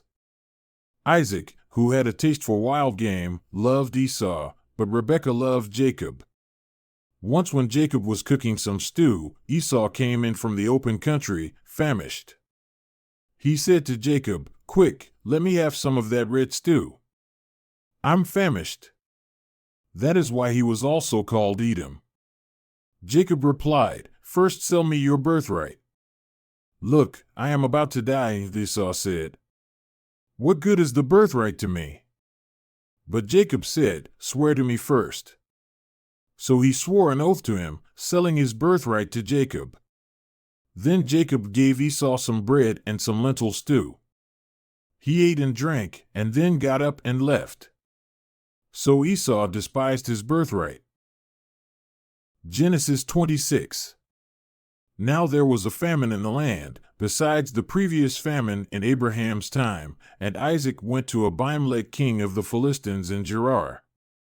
The Lord appeared to Isaac and said, "Do not go down to Egypt, live in the land where I tell you to live. Stay in this land for a while, and I will be with you and will bless you. For to you and your descendants I will give all these lands, and will confirm the oath I swore to your father Abraham. I will make your descendants as numerous as the stars in the sky, and will give them all these lands, and through your offspring all nations on earth will be blessed, because Abraham obeyed me and did everything I required of him, keeping my commands, my decrees, and my instructions." So Isaac stayed in Gerar. When the men of that place asked him about his wife, he said, "She is my sister," because he was afraid to say, "She is my wife." He thought, "The men of this place might kill me on account of Rebekah, because she is beautiful." When Isaac had been there a long time, Abimelech king of the Philistines looked down from a window and saw Isaac caressing his wife Rebekah. So Abimelech summoned Isaac and said, "She is really your wife. Why did you say, 'She is my sister'?" Isaac answered him, "Because I thought I might lose my life on account of her." Then Abimelech said, "What is this you have done to us? One of the men might well have slept with your wife, and you would have brought guilt upon us." So Abimelech gave orders to all the people, "Anyone who harms this man or his wife shall surely be put to death." Isaac planted crops in that land and the same year reaped 100-fold, because the Lord blessed him. The man became rich, and his wealth continued to grow until he became very wealthy. He had so many flocks and herds and servants that the Philistines envied him. So all the wells that his father's servants had dug in the time of his father Abraham, the Philistines stopped up, filling them with earth. Then Abimelech said to Isaac, "Move away from us, you have become too powerful for us." So Isaac moved away from there and encamped in the valley of Gerar, where he settled. Isaac reopened the wells that had been dug in the time of his father Abraham, which the Philistines had stopped up after Abraham died, and he gave them the same names his father had given them. Isaac's servants dug in the valley and discovered a well of fresh water there. But the herders of Gerar quarreled with those of Isaac and said, "The water is ours." So he named the well Ezek, because they disputed with him. Then they dug another well, but they quarreled over that one also, so he named it Sitnah. He moved on from there and dug another well, and no one quarreled over it. He named it Rehoboth, saying, "Now the Lord has given us room, and we will flourish in the land." From there he went up to Beersheba. That night the Lord appeared to him and said, "I am the God of your father Abraham. Do not be afraid, for I am with you. I will bless you and will increase the number of your descendants for the sake of my servant Abraham." Isaac built an altar there and called on the name of the Lord. There he pitched his tent, and there his servants dug a well. Meanwhile, Abimelech had come to him from Gerar, with Ahuzzath his personal adviser and Phicol the commander of his forces. Isaac asked them, "Why have you come to me, since you were hostile to me and sent me away?" They answered, "We saw clearly that the Lord was with you, so we said, there ought to be a sworn agreement between us and you. Let us make a treaty with you that you will do us no harm, just as we did not harm you, but always treated you well and sent you away peacefully. And now you are blessed by the Lord." Isaac then made a feast for them, and they ate and drank. Early the next morning the men swore an oath to each other. Then Isaac sent them on their way, and they went away peacefully. That day Isaac's servants came and told him about the well they had dug. They said, "We've found water." He called it Sheba, and to this day the name of the town has been Beersheba. Jacob takes Esau's blessing. When Esau was 40 years old, he married Judith daughter of Beeri the Hittite, and also Basemath daughter of Elon the Hittite. They were a source of grief to Isaac and Rebekah.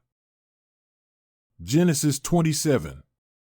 When Isaac was old, and his eyes were dim, so that he could not see, he called Esau his elder son, and said to him, "My son?" He said to him, "Here I am." He said, "See now, I am old. I don't know the day of my death. Now therefore, please take your weapons, your quiver and your bow, and go out to the field, and get me venison. Make me savory food, such as I love, and bring it to me, that I may eat, and that my soul may bless you before I die." Rebekah heard when Isaac spoke to Esau his son. Esau went to the field to hunt for venison, and to bring it. Rebekah spoke to Jacob her son, saying, "Behold, I heard your father speak to Esau your brother, saying, 'Bring me venison, and make me savory food, that I may eat, and bless you before Yahweh before my death.' Now therefore, my son, obey my voice according to that which I command you. Go now to the flock and get me 2 good young goats from there. I will make them savory food for your father, such as he loves. You shall bring it to your father, that he may eat, so that he may bless you before his death." Jacob said to Rebekah his mother, "Behold, Esau my brother is a hairy man, and I am a smooth man. What if my father touches me? I will seem to him as a deceiver, and I would bring a curse on myself, and not a blessing." His mother said to him, "Let your curse be on me, my son. Only obey my voice, and go get them for me." He went, and got them, and brought them to his mother. His mother made savory food, such as his father loved. Rebekah took the good clothes of Esau, her elder son, which were with her in the house, and put them on Jacob, her younger son. She put the skins of the young goats on his hands, and on the smooth of his neck. She gave the savory food and the bread, which she had prepared, into the hand of her son Jacob. He came to his father, and said, "My father?" He said, "Here I am." "Who are you, my son?" Jacob said to his father, "I am Esau your firstborn. I have done what you asked me to do. Please arise, sit and eat of my venison, that your soul may bless me." Isaac said to his son, "How is it that you have found it so quickly, my son?" He said, "Because Yahweh your God gave me success." Isaac said to Jacob, "Please come near, that I may feel you, my son, whether you are really my son Esau or not." Jacob went near to Isaac his father. He felt him, and said, "The voice is Jacob's voice, but the hands are the hands of Esau." He didn't recognize him, because his hands were hairy, like his brother Esau's hands. So he blessed him. He said, "Are you really my son Esau?" He said, "I am." He said, "Bring it near to me, and I will eat of my son's venison, that my soul may bless you." He brought it near to him, and he ate. He brought him wine, and he drank. His father Isaac said to him, "Come near now, and kiss me, my son." He came near, and kissed him. He smelled the smell of his clothing, and blessed him, and said, "Behold, the smell of my son is as the smell of a field which Yahweh has blessed. God give you of the dew of the sky, of the fatness of the earth, and plenty of grain and new wine. Let people serve you, and nations bow down to you. Be Lord over your brothers. Let your mother's sons bow down to you. Cursed be everyone who curses you. Blessed be everyone who blesses you." As soon as Isaac had finished blessing Jacob, and Jacob had just gone out from the presence of Isaac his father, Esau his brother came in from his hunting. He also made savory food, and brought it to his father. He said to his father, "Let my father arise, and eat of his son's venison, that your soul may bless me." Isaac his father said to him, "Who are you?" He said, "I am your son, your firstborn, Esau." Isaac trembled violently, and said, "Who, then, is he who has taken venison, and brought it to me, and I have eaten of all before you came, and have blessed him? Yes, he will be blessed." When Esau heard the words of his father, he cried with an exceedingly great and bitter cry, and said to his father, "Bless me, even me also, my father." He said, "Your brother came with deceit, and has taken away your blessing." He said, "Isn't he rightly named Jacob? For he has supplanted me these 2 times. He took away my birthright. See, now he has taken away my blessing." He said, "Haven't you reserved a blessing for me?" Isaac answered Esau, "Behold, I have made him your lord, and all his brothers I have given to him for servants. I have sustained him with grain and new wine. What then will I do for you, my son?" Esau said to his father, "Do you have just one blessing, my father? Bless me, even me also, my father." Esau lifted up his voice, and wept. Isaac his father answered him, "Behold, your dwelling will be of the fatness of the earth, and of the dew of the sky from above. You will live by your sword, and you will serve your brother. It will happen, when you will break loose, that you will shake his yoke from off your neck." Esau hated Jacob because of the blessing with which his father blessed him. Esau said in his heart, "The days of mourning for my father are at hand. Then I will kill my brother Jacob." The words of Esau, her elder son, were told to Rebekah. She sent and called Jacob, her younger son, and said to him, "Behold, your brother Esau comforts himself about you by planning to kill you. Now therefore, my son, obey my voice. Arise, flee to Laban, my brother, in Haran. Stay with him a few days, until your brother's fury turns away, until your brother's anger turns away from you, and he forgets what you have done to him. Then I will send, and get you from there. Why should I be bereaved of you both in one day? Rebekah said to Isaac, I am weary of my life because of the daughters of hate. If Jacob takes a wife of the daughters of hate, such as these, of the daughters of the land, what good will my life do me? Genesis 28. Then Isaac called Jacob and blessed him and directed him, You must not take a wife from the Canaanite women. Arise, go to Paddan Aram to the house of Bethuel your mother's father, and take as your wife from there one of the daughters of Laban your mother's brother. God Almighty bless you and make you fruitful and multiply you, that you may become a company of peoples. May he give the blessing of Abraham to you and to your offspring with you, that you may take possession of the land of your sojournings that God gave to Abraham. Thus Isaac sent Jacob away. And he went to Paddan Aram, to Laban, the son of Bethuel the Aramean, the brother of Rebekah, Jacob's and Esau's mother. Esau marries an Ishmaelite.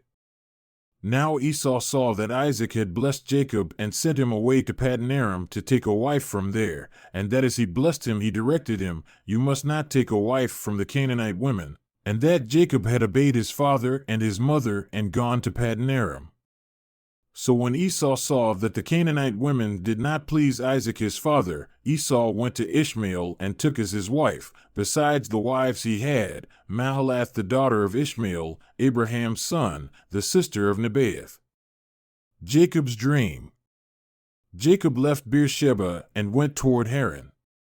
And he came to a certain place and stayed there that night, because the sun had set. Taking one of the stones of the place, he put it under his head and lay down in that place to sleep. And he dreamed, and behold, there was a ladder set up on the earth, and the top of it reached to heaven. And behold, the angels of God were ascending and descending on it. And behold, the Lord stood above it and said, I am the Lord, the God of Abraham your father, and the God of Isaac. The land on which you lie I will give to you and to your offspring. Your offspring shall be like the dust of the earth, and you shall spread abroad to the west and to the east and to the north and to the south, and in you and your offspring shall all the families of the earth be blessed. Behold, I am with you and will keep you wherever you go, and will bring you back to this land. For I will not leave you until I have done what I have promised you. Then Jacob awoke from his sleep and said, Surely the Lord is in this place, and I did not know it. And he was afraid and said, How awesome is this place! This is none other than the house of God, and this is the gate of heaven. So early in the morning Jacob took the stone that he had put under his head and set it up for a pillar and poured oil on the top of it. He called the name of that place Bethel, but the name of the city was Luz at the first. Then Jacob made a vow, saying, If God will be with me and will keep me in this way that I go, and will give me bread to eat and clothing to wear, so that I come again to my father's house in peace, then the Lord shall be my God, and this stone, which I have set up for a pillar, shall be God's house. And of all that you give me I will give a full tenth to you. Genesis 29. Jacob arrives in Paddan Aram. Then Jacob continued on his journey and came to the land of the eastern peoples. There he saw a well in the open country, with 3 flocks of sheep lying near it because the flocks were watered from that well. The stone over the mouth of the well was large. When all the flocks were gathered there, the shepherds would roll the stone away from the well's mouth and water the sheep. Then they would return the stone to its place over the mouth of the well. Jacob asked the shepherds, My brothers, where are you from? We're from Haran, they replied. He said to them, Do you know Laban, Nahor's grandson? Yes, we know him, they answered. Then Jacob asked them, Is he well? Yes, he is, they said, and here comes his daughter Rachel with the sheep. Look, he said, the sun is still high, it is not time for the flocks to be gathered. Water the sheep and take them back to pasture." "We can't," they replied, "until all the flocks are gathered and the stone has been rolled away from the mouth of the well. Then we will water the sheep." While he was still talking with them, Rachel came with her father's sheep, for she was a shepherd. When Jacob saw Rachel, daughter of his uncle Laban, and Laban's sheep, he went over and rolled the stone away from the mouth of the well and watered his uncle's sheep. Then Jacob kissed Rachel and began to weep aloud. He had told Rachel that he was a relative of her father and a son of Rebekah. So she ran and told her father. As soon as Laban heard the news about Jacob, his sister's son, he hurried to meet him. He embraced him and kissed him and brought him to his home, and there Jacob told him all these things. Then Laban said to him, "You are my own flesh and blood."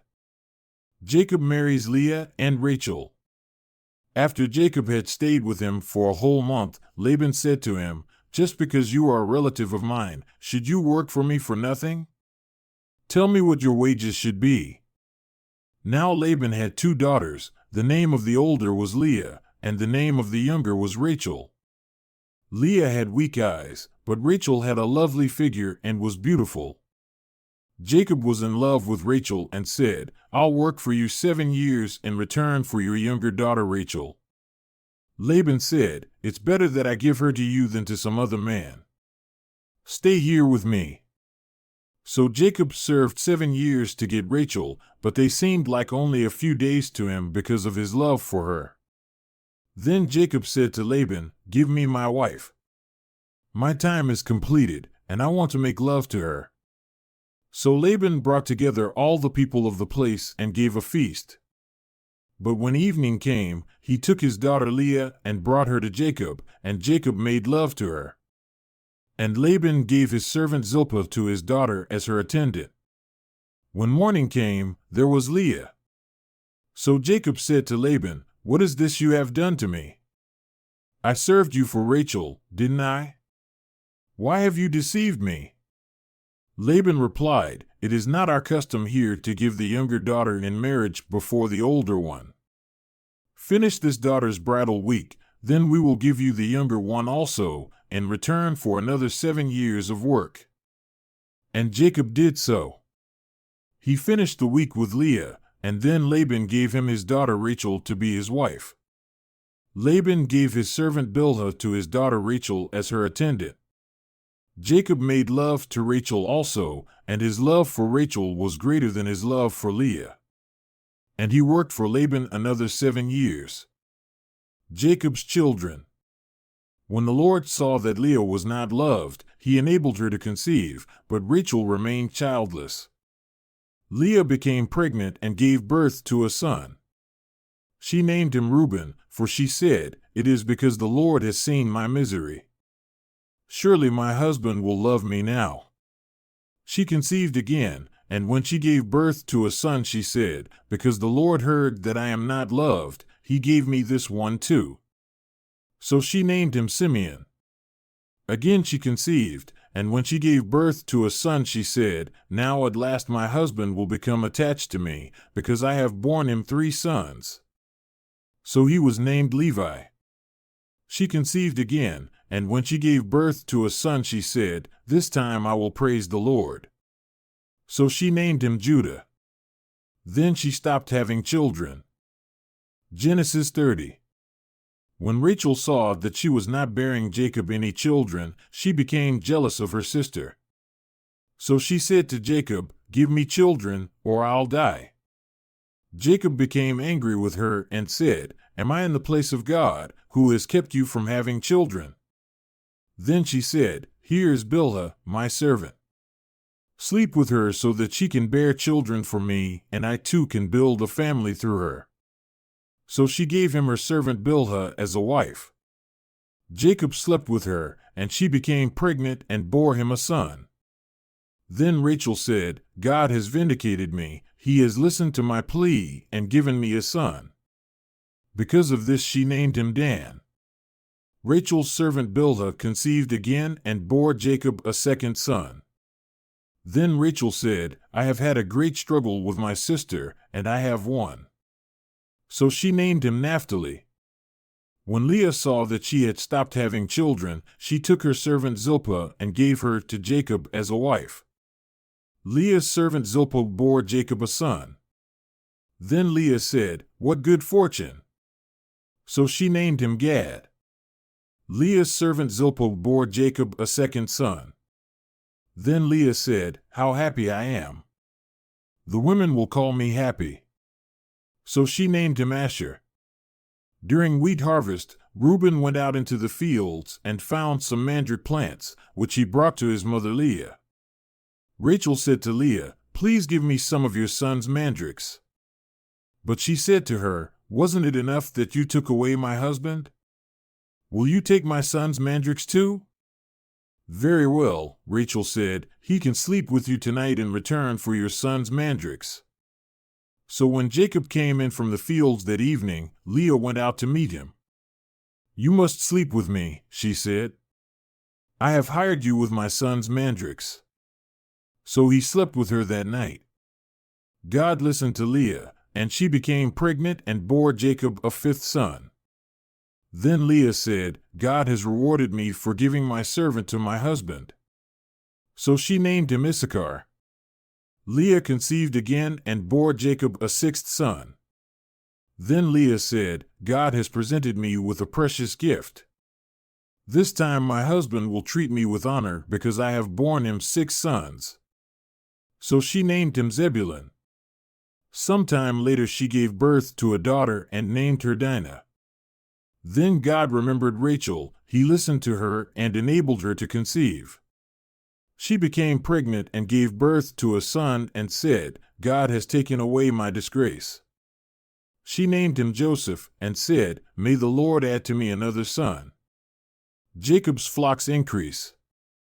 After Rachel gave birth to Joseph, Jacob said to Laban, Send me on my way so I can go back to my own homeland. Give me my wives and children, for whom I have served you, and I will be on my way. You know how much work I've done for you. But Laban said to him, If I have found favor in your eyes, please stay. I have learned by divination that the Lord has blessed me because of you. He added, Name your wages, and I will pay them. Jacob said to him, You know how I have worked for you and how your livestock has fared under my care. The little you had before I came has increased greatly, and the Lord has blessed you wherever I have been. But now, when may I do something for my own household? What shall I give you? He asked. Don't give me anything, Jacob replied.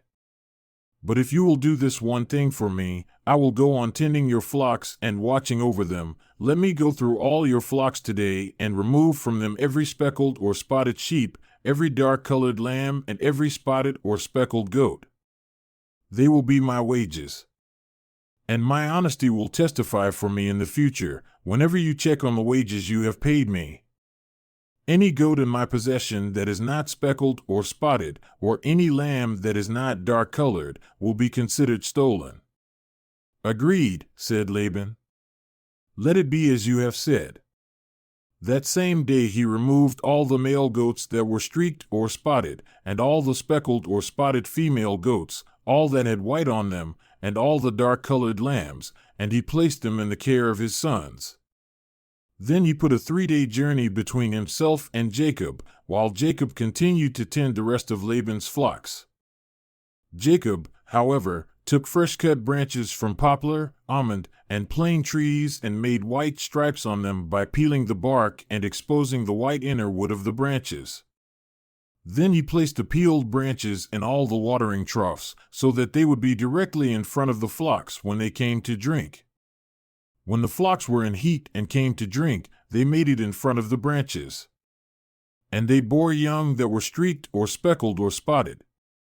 Jacob set apart the young of the flock by themselves, but made the rest face the streaked and dark-colored animals that belonged to Laban. Thus he made separate flocks for himself and did not put them with Laban's animals. Whenever the stronger females were in heat, Jacob would place the branches in the troughs in front of the animals so they would mate near the branches, but if the animals were weak, he would not place them there. So the weak animals went to Laban and the strong ones to Jacob. In this way the man grew exceedingly prosperous and came to own large flocks, and female and male servants, and camels and donkeys. Genesis 31. Jacob flees from Laban. Jacob heard that Laban's sons were saying, "Jacob has taken everything our father owned and has gained all this wealth from what belonged to our father." And Jacob noticed that Laban's attitude toward him was not what it had been. Then the Lord said to Jacob, "Go back to the land of your fathers and to your relatives, and I will be with you." So Jacob sent word to Rachel and Leah to come out to the fields where his flocks were. He said to them, "I see that your father's attitude toward me is not what it was before, but the God of my father has been with me. You know that I've worked for your father with all my strength, yet your father has cheated me by changing my wages 10 times. However, God has not allowed him to harm me. If he said, 'The speckled ones will be your wages,' then all the flocks gave birth to speckled young. And if he said, 'The streaked ones will be your wages,' then all the flocks bore streaked young. So God has taken away your father's livestock and has given them to me. In breeding season, I once had a dream in which I looked up and saw that the male goats mating with the flock were streaked, speckled, or spotted. The angel of God said to me in the dream, 'Jacob.' I answered, 'Here I am.' And he said, 'Look up and see that all the male goats mating with the flock are streaked, speckled, or spotted, for I have seen all that Laban has been doing to you. I am the God of Bethel, where you anointed a pillar and where you made a vow to me. Now leave this land at once and go back to your native land.' Then Rachel and Leah replied, 'Do we still have any share in the inheritance of our father's estate? Does he not regard us as foreigners? Not only has he sold us, but he has used up what was paid for us. Surely all the wealth that God took away from our father belongs to us and our children. So do whatever God has told you.'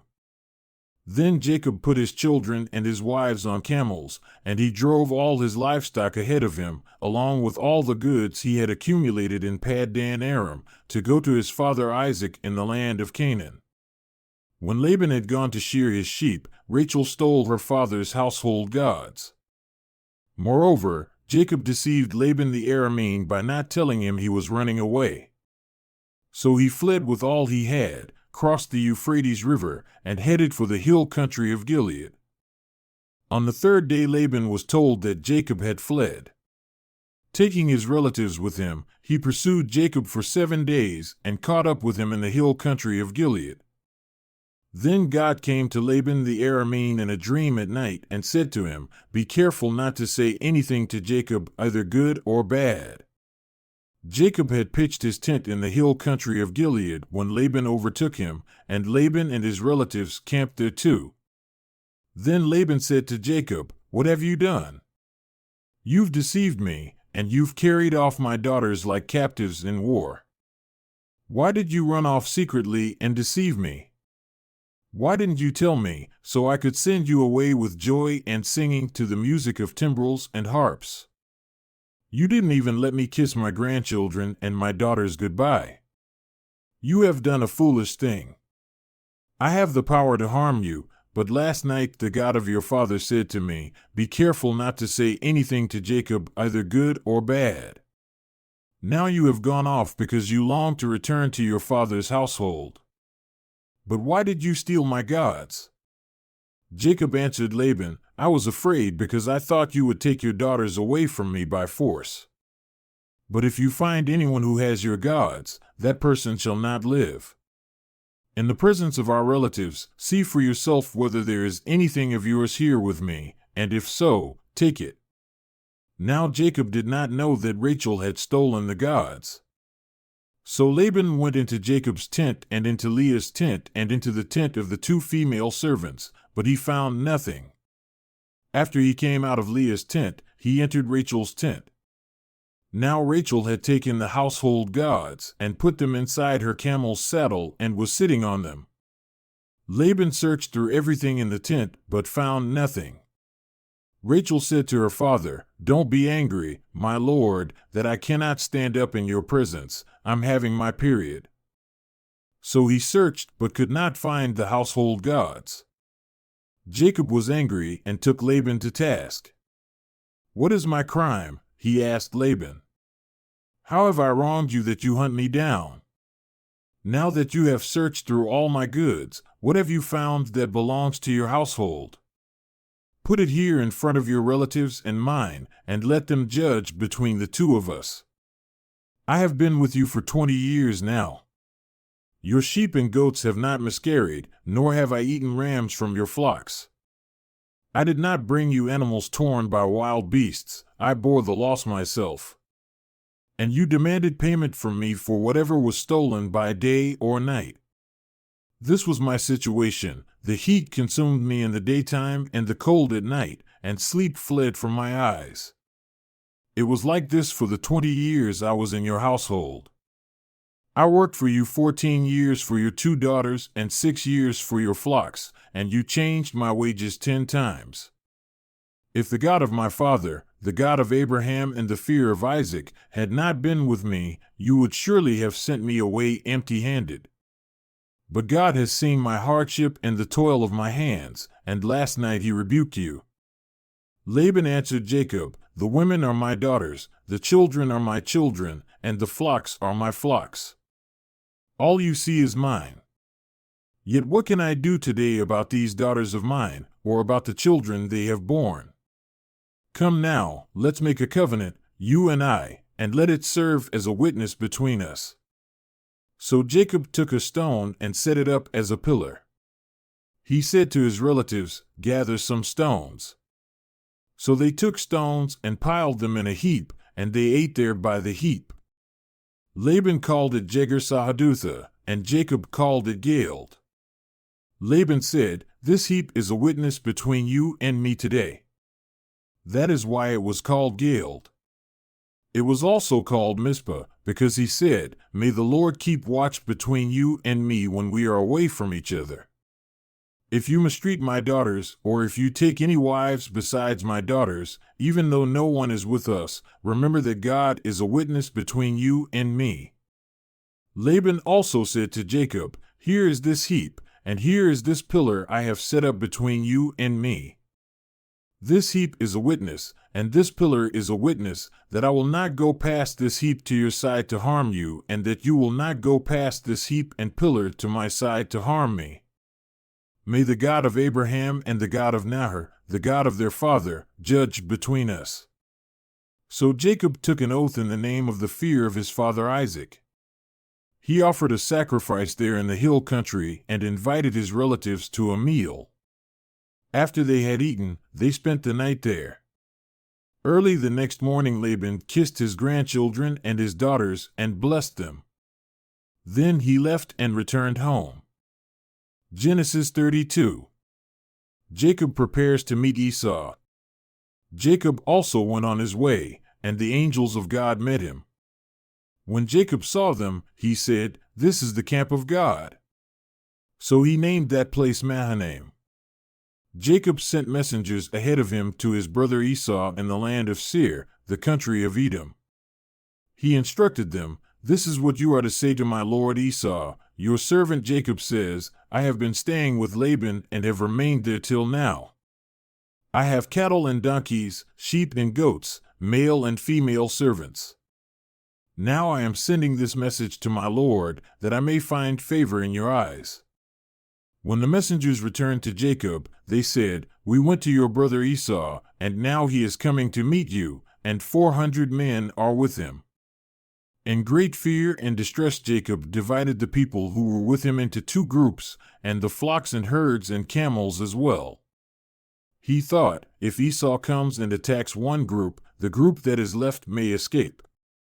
Then Jacob prayed, "O God of my father Abraham, God of my father Isaac, Lord, you who said to me, 'Go back to your country and your relatives, and I will make you prosper,' I am unworthy of all the kindness and faithfulness you have shown your servant.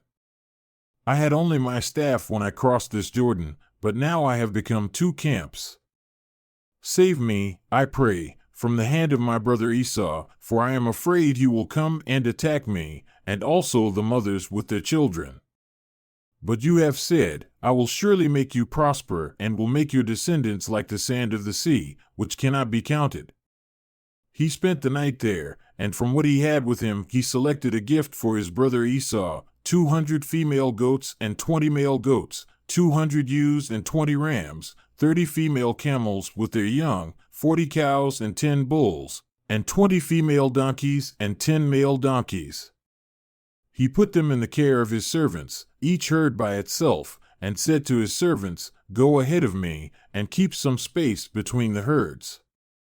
He instructed the one in the lead, When my brother Esau meets you and asks, Who do you belong to, and where are you going, and who owns all these animals in front of you, then you are to say, They belong to your servant Jacob.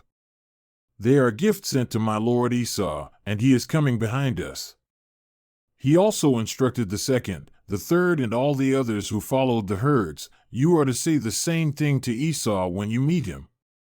And be sure to say, Your servant Jacob is coming behind us.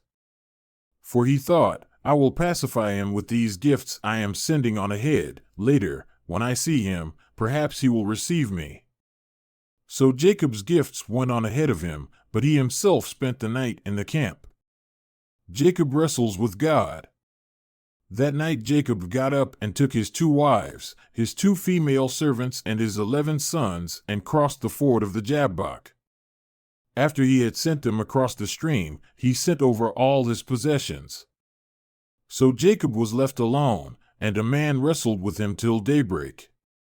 When the man saw that he could not overpower him, he touched the socket of Jacob's hip so that his hip was wrenched as he wrestled with the man. Then the man said, Let me go, for it is daybreak. But Jacob replied, I will not let you go unless you bless me.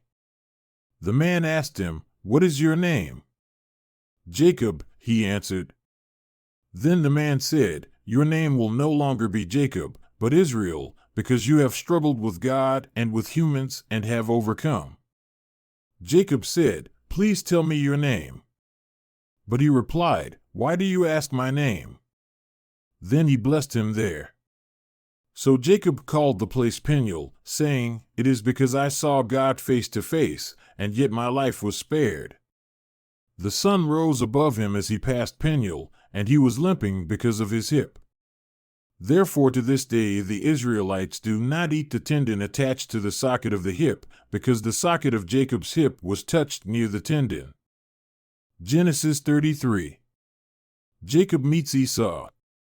Jacob looked up, and there was Esau, coming with his 400 men, so he divided the children among Leah, Rachel, and the 2 female servants. He put the female servants and their children in front, Leah and her children next, and Rachel and Joseph in the rear. He himself went on ahead and bowed down to the ground 7 times as he approached his brother. But Esau ran to meet Jacob and embraced him. He threw his arms around his neck and kissed him. And they wept. Then Esau looked up and saw the women and children. Who are these with you? He asked. Jacob answered, They are the children God has graciously given your servant. Then the female servants and their children approached and bowed down. Next, Leah and her children came and bowed down. Last of all came Joseph and Rachel, and they too bowed down. Esau asked, What's the meaning of all these flocks and herds I met? To find favor in your eyes, my lord, he said. But Esau said, I already have plenty, my brother. Keep what you have for yourself. No, please, said Jacob. If I have found favor in your eyes, accept this gift from me. For to see your face is like seeing the face of God, now that you have received me favorably. Please accept the present that was brought to you, for God has been gracious to me, and I have all I need. And because Jacob insisted, Esau accepted it.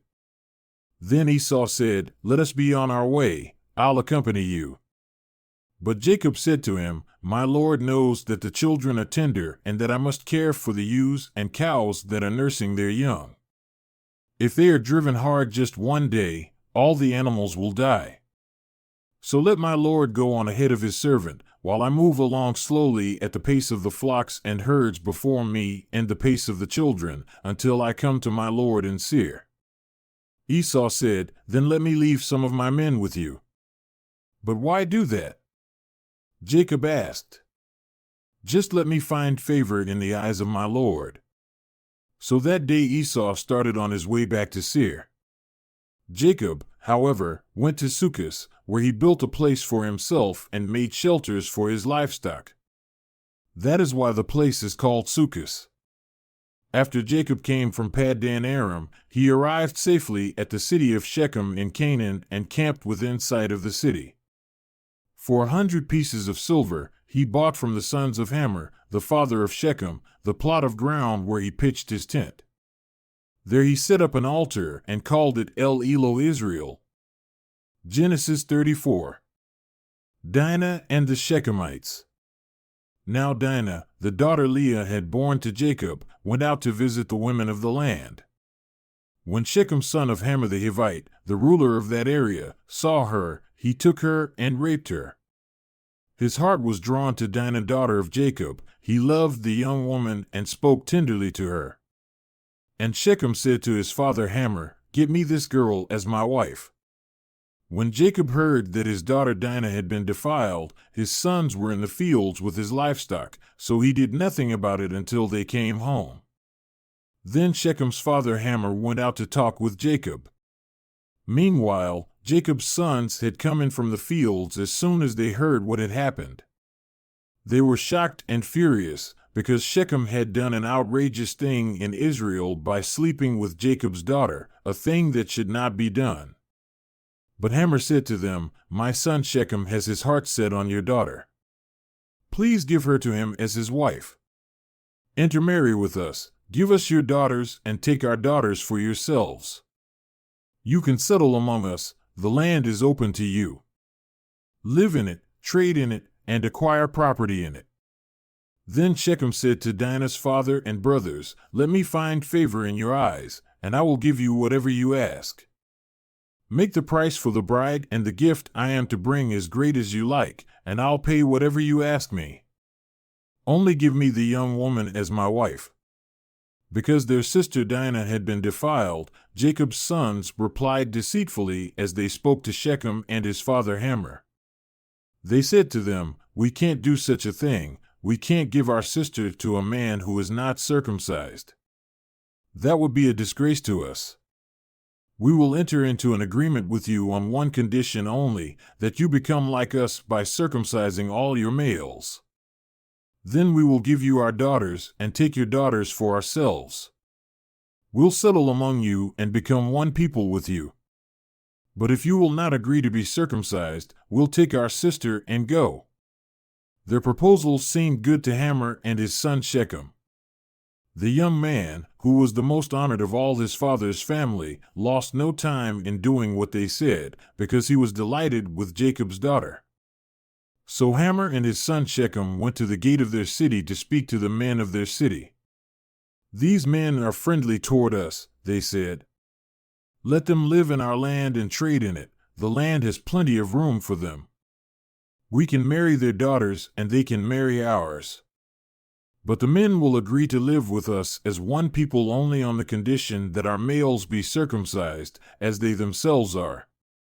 Won't their livestock, their property, and all their other animals become ours? So let us agree to their terms, and they will settle among us." All the men who went out of the city gate agreed with Hamor and his son Shechem, and every male in the city was circumcised. 3 days later, while all of them were still in pain, 2 of Jacob's sons, Simeon and Levi, Dinah's brothers, took their swords and attacked the unsuspecting city, killing every male. They put Hamor and his son Shechem to the sword and took Dinah from Shechem's house and left. The sons of Jacob came upon the dead bodies and looted the city where their sister had been defiled. They seized their flocks and herds and donkeys and everything else of theirs in the city and out in the fields. They carried off all their wealth and all their women and children, taking as plunder everything in the houses. Then Jacob said to Simeon and Levi, "You have brought trouble on me by making me obnoxious to the Canaanites and Perizzites, the people living in this land. We are few in number, and if they join forces against me and attack me, I and my household will be destroyed." But they replied, "Should he have treated our sister like a prostitute?" Genesis 35. Jacob returns to Bethel. Then God said to Jacob, "Go up to Bethel and settle there, and build an altar there to God, who appeared to you when you were fleeing from your brother Esau." So Jacob said to his household and to all who were with him, "Get rid of the foreign gods you have with you, and purify yourselves and change your clothes. Then come, let us go up to Bethel, where I will build an altar to God, who answered me in the day of my distress and who has been with me wherever I have gone." So they gave Jacob all the foreign gods they had and the rings in their ears, and Jacob buried them under the oak at Shechem. Then they set out, and the terror of God fell on the towns all around them so that no one pursued them. Jacob and all the people with him came to Luz, that is, Bethel, in the land of Canaan.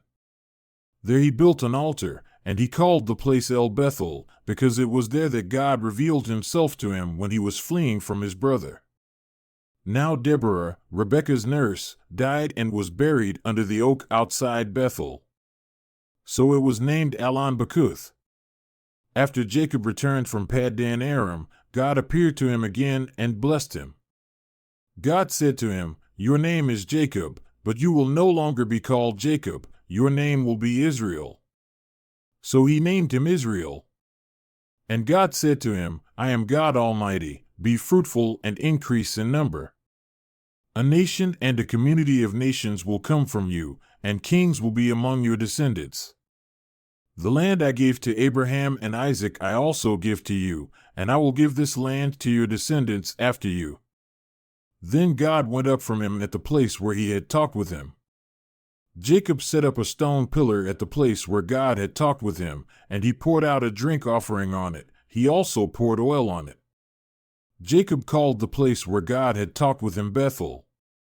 The deaths of Rachel and Isaac. Then they moved on from Bethel. While they were still some distance from Ephrath, Rachel began to give birth and had great difficulty. And as she was having great difficulty in childbirth, the midwife said to her, "Don't despair, for you have another son." As she breathed her last, for she was dying, she named her son Benoni. But his father named him Benjamin. So Rachel died and was buried on the way to Ephrath, that is, Bethlehem. Over her tomb Jacob set up a pillar, and to this day that pillar marks Rachel's tomb. Israel moved on again and pitched his tent beyond Migdol-eder.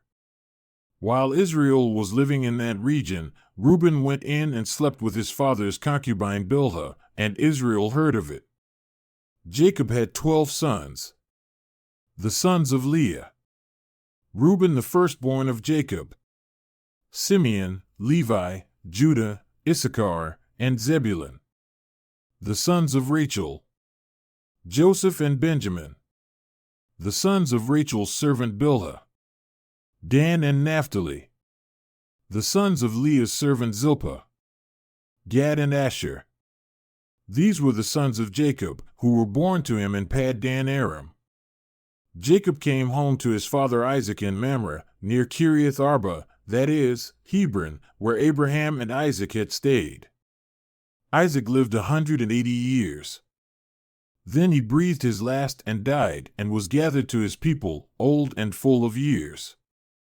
And his sons Esau and Jacob buried him. Genesis 36. Esau's descendants. These are the generations of Esau, that is, Edom. Esau took his wives from the Canaanites, Adah the daughter of Elon the Hittite, Oholibamah the daughter of Anah the daughter of Zibeon the Hivite, and Basemath, Ishmael's daughter, the sister of Nebaioth. And Adah bore to Esau, Eliphaz, Basemath bore Ruel, and Oholibamah bore Jush, Jalam, and Korah. These are the sons of Esau who were born to him in the land of Canaan. Then Esau took his wives, his sons, his daughters, and all the members of his household, his livestock, all his beasts, and all his property that he had acquired in the land of Canaan. He went into a land away from his brother Jacob, for their possessions were too great for them to dwell together. The land of their sojournings could not support them because of their livestock. So Esau settled in the hill country of Seir. Esau is Edom. These are the generations of Esau, the father of the Edomites in the hill country of Seir. These are the names of Esau's sons: Eliphaz the son of Adah the wife of Esau, Ruel the son of Basemath the wife of Esau. The sons of Eliphaz were Teman, Omar, Zepho, Gatam, and Kenaz. Timnah was a concubine of Eliphaz, Esau's son. She bore Amalek to Eliphaz. These are the sons of Adah, Esau's wife. These are the sons of Ruel: Nahath, Zerah, Shammah, and Mizah. These are the sons of Basemath, Esau's wife. These are the sons of Oholibamah, the daughter of Anna, the daughter of Zibeon, Esau's wife. She bore to Esau Jush, Jalam, and Korah. These are the chiefs of the sons of Esau. The sons of Eliphaz, the firstborn of Esau, the chiefs Teman, Omar, Zepho, Kenaz, Korah, Gatam, and Amalek. These are the chiefs of Eliphaz in the land of Edom. These are the sons of Adah. These are the sons of Ruel, Esau's son, the chiefs Nahath, Zerah, Shammah, and Mizah. These are the chiefs of Ruel in the land of Edom. These are the sons of Basemath, Esau's wife. These are the sons of Oholibamah, Esau's wife, the chiefs Jush, Jalam, and Korah. These are the chiefs born of Oholibamah, the daughter of Anna, Esau's wife. These are the sons of Esau, that is, Edom, and these are their chiefs. These are the sons of Seir the Horite, the inhabitants of the land: Lotan, Shobal, Zibeon, Anna, Dishan, Ezer, and Dishon. These are the chiefs of the Horites, the sons of Seir in the land of Edom. The sons of Lotan were Hori and Hemam, and Lotan's sister was Timnah. These are the sons of Shobal: Alvan, Manahath, Ebal, Shepho, and Onam. These are the sons of Zibeon, Aiah, and Anna. He is the Anna who found the hot springs in the wilderness, as he pastured the donkeys of Zibeon his father. These are the children of Anna, Dishan, and Oholibamah, the daughter of Anna. These are the sons of Dishan: Hemdan, Eshban, Ithran, and Cheran. These are the sons of Ezer: Bilhan, Zavan, and Akan. These are the sons of Dishon: Uzi, and Aaron. These are the chiefs of the Horites, the chiefs Lotan, Shobal, Zibeon, Anna, Dishan, Ezer, and Dishon. These are the chiefs of the Horites, chief by chief in the land of Seir. These are the kings who reigned in the land of Edom, before any king reigned over the Israelites. Bela the son of Beer reigned in Edom, the name of his city being Dinhabah. Bela died, and Jobab the son of Zerah of Bozrah reigned in his place. Jobab died, and Husham of the land of the Timonites reigned in his place. Husham died, and Hadad the son of Bedad, who defeated Midian in the country of Moab, reigned in his place, the name of his city being Avith. Hadad died, and Samlah of Masrekah reigned in his place. Samlah died, and Shaul of Rehoboth on the Euphrates reigned in his place. Shaul died, and Baalhanan the son of Achbor reigned in his place. Baalhanan the son of Achbor died, and Hadar reigned in his place, the name of his city being Pau. His wife's name was Mehetabel, the daughter of Matred, daughter of Mezahab. These are the names of the chiefs of Esau, according to their clans and their dwelling places, by their names: the chiefs Timnah, Alva, Jetheth, Oholibamah, Elah, Pinion, Kenaz, Taman, Mibzar, Magdiel, and Iram. These are the chiefs of Edom, that is, Esau, the father of Edom, according to their dwelling places in the land of their possession. Genesis 37. Joseph's dreams. Jacob lived in the land where his father had stayed, the land of Canaan. This is the account of Jacob's family line. Joseph, a young man of 17, was tending the flocks with his brothers, the sons of Bilhah and the sons of Zilpah, his father's wives, and he brought their father a bad report about them. Now Israel loved Joseph more than any of his other sons, because he had been born to him in his old age, and he made an ornate robe for him. When his brothers saw that their father loved him more than any of them, they hated him and could not speak a kind word to him. Joseph had a dream, and when he told it to his brothers, they hated him all the more. He said to them, "Listen to this dream I had. We were binding sheaves of grain out in the field when suddenly my sheaf rose and stood upright, while your sheaves gathered around mine and bowed down to it." His brothers said to him, "Do you intend to reign over us? Will you actually rule us?" And they hated him all the more because of his dream and what he had said. Then he had another dream, and he told it to his brothers. "Listen," he said, "I had another dream, and this time the sun and moon and 11 stars were bowing down to me." When he told his father as well as his brothers, his father rebuked him and said, "What is this dream you had? Will your mother and I and your brothers actually come and bow down to the ground before you?" His brothers were jealous of him, but his father kept the matter in mind. Joseph sold by his brothers. Now his brothers had gone to graze their father's flocks near Shechem, and Israel said to Joseph, "As you know, your brothers are grazing the flocks near Shechem. Come, I am going to send you to them." "Very well," he replied. So he said to him, "Go and see if all is well with your brothers and with the flocks, and bring word back to me." Then he sent him off from the valley of Hebron.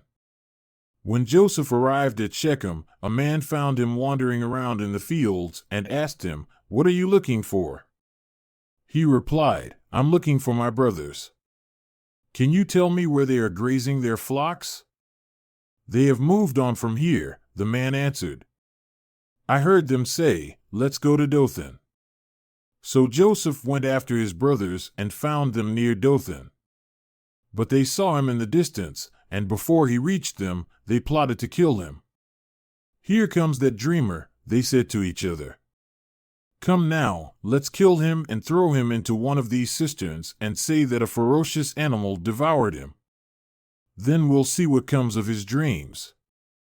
When Reuben heard this, he tried to rescue him from their hands. "Let's not take his life," he said. "Don't shed any blood. Throw him into the cistern here in the wilderness, but don't lay a hand on him." Reuben said this to rescue him from them and take him back to his father. So when Joseph came to his brothers, they stripped him of his robe, the ornate robe he was wearing, and they took him and threw him into the cistern. The cistern was empty, there was no water in it. As they sat down to eat their meal, they looked up and saw a caravan of Ishmaelites coming from Gilead. Their camels were loaded with spices, balm, and myrrh, and they were on their way to take them down to Egypt. Judah said to his brothers, "What will we gain if we kill our brother and cover up his blood? Come, let's sell him to the Ishmaelites and not lay our hands on him. After all, he is our brother, our own flesh and blood." His brothers agreed. So when the Midianite merchants came by, his brothers pulled Joseph up out of the cistern and sold him for 20 shekels of silver to the Ishmaelites, who took him to Egypt. When Reuben returned to the cistern and saw that Joseph was not there, he tore his clothes. He went back to his brothers and said, "The boy isn't there. Where can I turn now?" Then they got Joseph's robe, slaughtered a goat, and dipped the robe in the blood. They took the ornate robe back to their father and said, "We found this. Examine it to see whether it is your son's robe." He recognized it and said, "It is my son's robe. Some ferocious animal has devoured him. Joseph has surely been torn to pieces."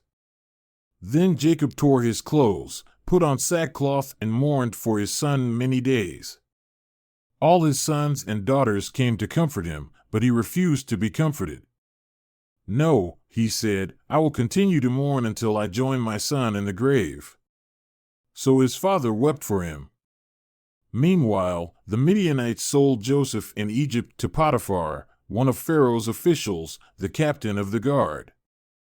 Genesis 38. Judah and Tamar.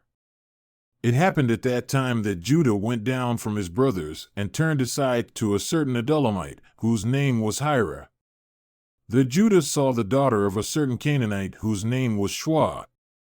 He took her and went into her, and she conceived and bore a son, and he called his name Er.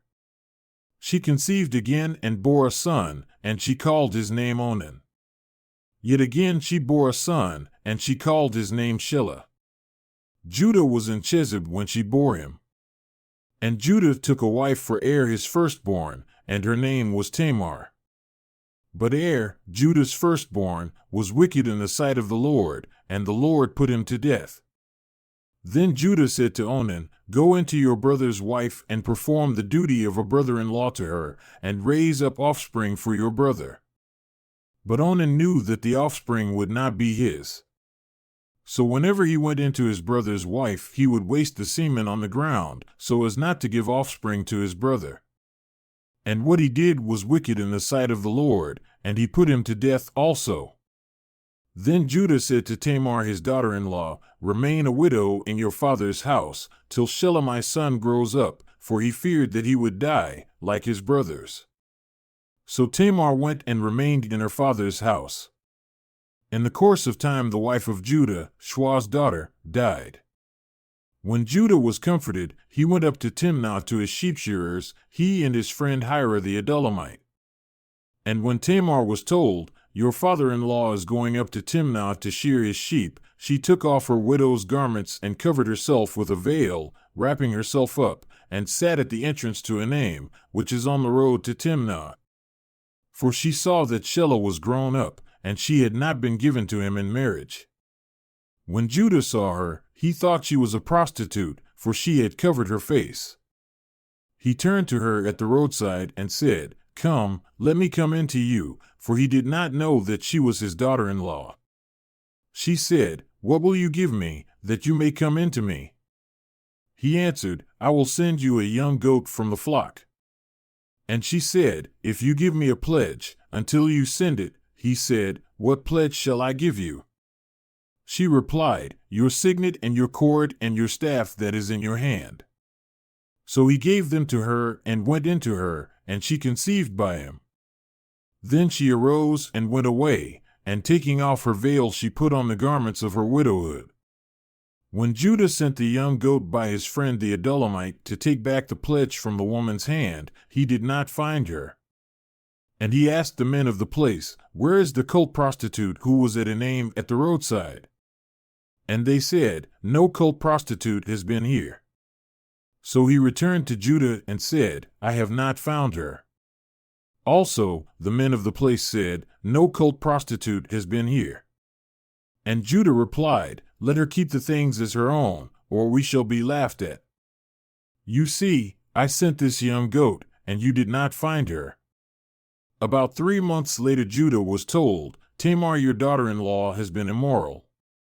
Moreover, she is pregnant by immorality." And Judah said, "Bring her out, and let her be burned." As she was being brought out, she sent word to her father-in-law, "By the man to whom these belong, I am pregnant." And she said, "Please identify whose these are, the signet and the cord and the staff." Then Judah identified them and said, "She is more righteous than I, since I did not give her to my son Shelah." And he did not know her again. When the time of her labor came, there were twins in her womb. And when she was in labor, one put out a hand, and the midwife took and tied a scarlet thread on his hand, saying, "This one came out first." But as he drew back his hand, behold, his brother came out. And she said, "What a breach you have made for yourself." Therefore his name was called Perez. Afterward his brother came out with the scarlet thread on his hand, and his name was called Zerah. Genesis 39. Joseph and Potiphar's wife.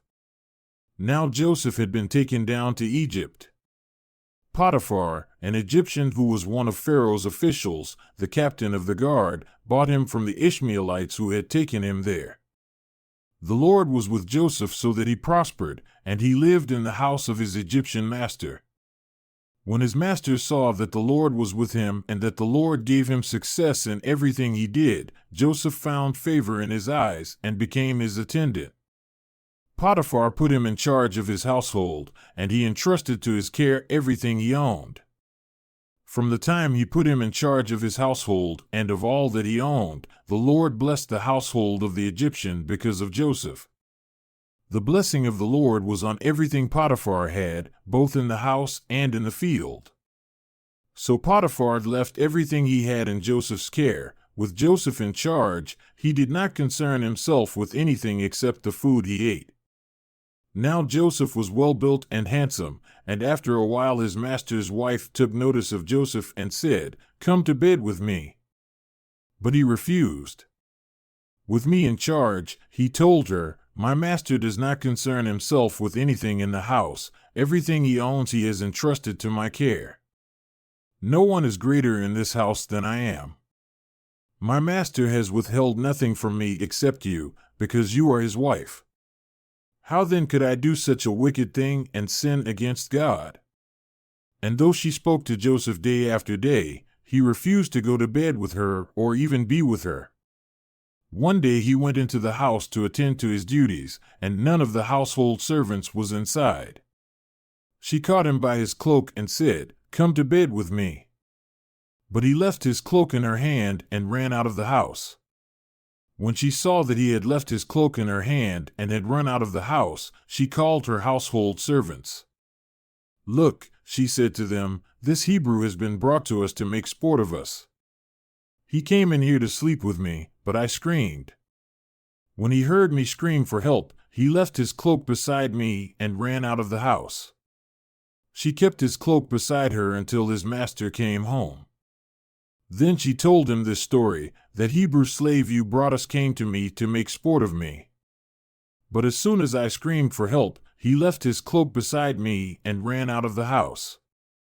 When his master heard the story his wife told him, saying, "This is how your slave treated me," he burned with anger. Joseph's master took him and put him in prison, the place where the king's prisoners were confined. But while Joseph was there in the prison, the Lord was with him. He showed him kindness and granted him favor in the eyes of the prison warden. So the warden put Joseph in charge of all those held in the prison, and he was made responsible for all that was done there. The warden paid no attention to anything under Joseph's care, because the Lord was with Joseph and gave him success in whatever he did. Genesis 40. Joseph interprets two prisoners' dreams. Sometime after this, the cupbearer of the king of Egypt and his baker committed an offense against their lord the king of Egypt. And Pharaoh was angry with his two officers, the chief cupbearer and the chief baker, and he put them in custody in the house of the captain of the guard, in the prison where Joseph was confined. The captain of the guard appointed Joseph to be with them, and he attended them. They continued for some time in custody. And one night they both dreamed, the cupbearer and the baker of the king of Egypt, who were confined in the prison, each his own dream, and each dream with its own interpretation. When Joseph came to them in the morning, he saw that they were troubled. So he asked Pharaoh's officers who were with him in custody in his master's house, "Why are your faces downcast today?" They said to him, "We have had dreams, and there is no one to interpret them." And Joseph said to them, "Do not interpretations belong to God? Please tell them to me." So the chief cupbearer told his dream to Joseph and said to him, "In my dream there was a vine before me, and on the vine there were 3 branches. As soon as it budded, its blossoms shot forth, and the clusters ripened into grapes." Pharaoh's cup was in my hand, and I took the grapes and pressed them into Pharaoh's cup and placed the cup in Pharaoh's hand. Then Joseph said to him, "This is its interpretation. The 3 branches are 3 days. In 3 days Pharaoh will lift up your head and restore you to your office, and you shall place Pharaoh's cup in his hand as formerly, when you were his cupbearer. Only remember me, when it is well with you, and please do me the kindness to mention me to Pharaoh, and so get me out of this house. For I was indeed stolen out of the land of the Hebrews, and here also I have done nothing that they should put me into the pit." When the chief baker saw that the interpretation was favorable, he said to Joseph, "I also had a dream. There were 3 cake baskets on my head, and in the uppermost basket there were all sorts of baked food for Pharaoh, but the birds were eating it out of the basket on my head." And Joseph answered and said, "This is its interpretation. The 3 baskets are 3 days. In 3 days Pharaoh will lift up your head from you and hang you on a tree, and the birds will eat the flesh from you." On the 3rd day, which was Pharaoh's birthday, he made a feast for all his servants and lifted up the head of the chief cupbearer and the head of the chief baker among his servants. He restored the chief cupbearer to his position, and he placed the cup in Pharaoh's hand. But he hanged the chief baker, as Joseph had interpreted to them. Yet the chief cupbearer did not remember Joseph, but forgot him. Genesis 41. Pharaoh's dreams. When 2 full years had passed, Pharaoh had a dream. He was standing by the Nile, when out of the river there came up 7 cows, sleek and fat, and they grazed among the reeds. After them, 7 other cows, ugly and gaunt, came up out of the Nile and stood beside those on the river bank. And the cows that were ugly and gaunt ate up the 7 sleek, fat cows. Then Pharaoh woke up. He fell asleep again and had a second dream. 7 heads of grain, healthy and good, were growing on a single stalk. After them, 7 other heads of grain sprouted, thin and scorched by the east wind. The thin heads of grain swallowed up the 7 healthy, full heads. Then Pharaoh woke up. It had been a dream. In the morning his mind was troubled, so he sent for all the magicians and wise men of Egypt. Pharaoh told them his dreams, but no one could interpret them for him. Then the chief cupbearer said to Pharaoh, "Today I am reminded of my shortcomings. Pharaoh was once angry with his servants, and he imprisoned me and the chief baker in the house of the captain of the guard. Each of us had a dream the same night, and each dream had a meaning of its own. Now a young Hebrew was there with us, a servant of the captain of the guard. We told him our dreams, and he interpreted them for us, giving each man the interpretation of his dream. And things turned out exactly as he interpreted them to us. I was restored to my position, and the other man was impaled." So Pharaoh sent for Joseph, and he was quickly brought from the dungeon. When he had shaved and changed his clothes, he came before Pharaoh. Pharaoh said to Joseph, "I had a dream, and no one can interpret it. But I have heard it said of you that when you hear a dream you can interpret it." "I cannot do it," Joseph replied to Pharaoh, "but God will give Pharaoh the answer he desires." Then Pharaoh said to Joseph, "In my dream I was standing on the bank of the Nile, when out of the river there came up 7 cows, fat and sleek, and they grazed among the reeds. After them, 7 other cows came up, scrawny and very ugly and lean. I had never seen such ugly cows in all the land of Egypt. The lean, ugly cows ate up the 7 fat cows that came up first. But even after they ate them, no one could tell that they had done so. They looked just as ugly as before. Then I woke up. In my dream I saw 7 heads of grain, full and good, growing on a single stalk. After them, 7 other heads sprouted, withered and thin and scorched by the east wind. The thin heads of grain swallowed up the 7 good heads. I told this to the magicians, but none of them could explain it to me." Then Joseph said to Pharaoh, "The dreams of Pharaoh are one and the same. God has revealed to Pharaoh what he is about to do." The 7 good cows are 7 years, and the 7 good heads of grain are 7 years. It is one and the same dream.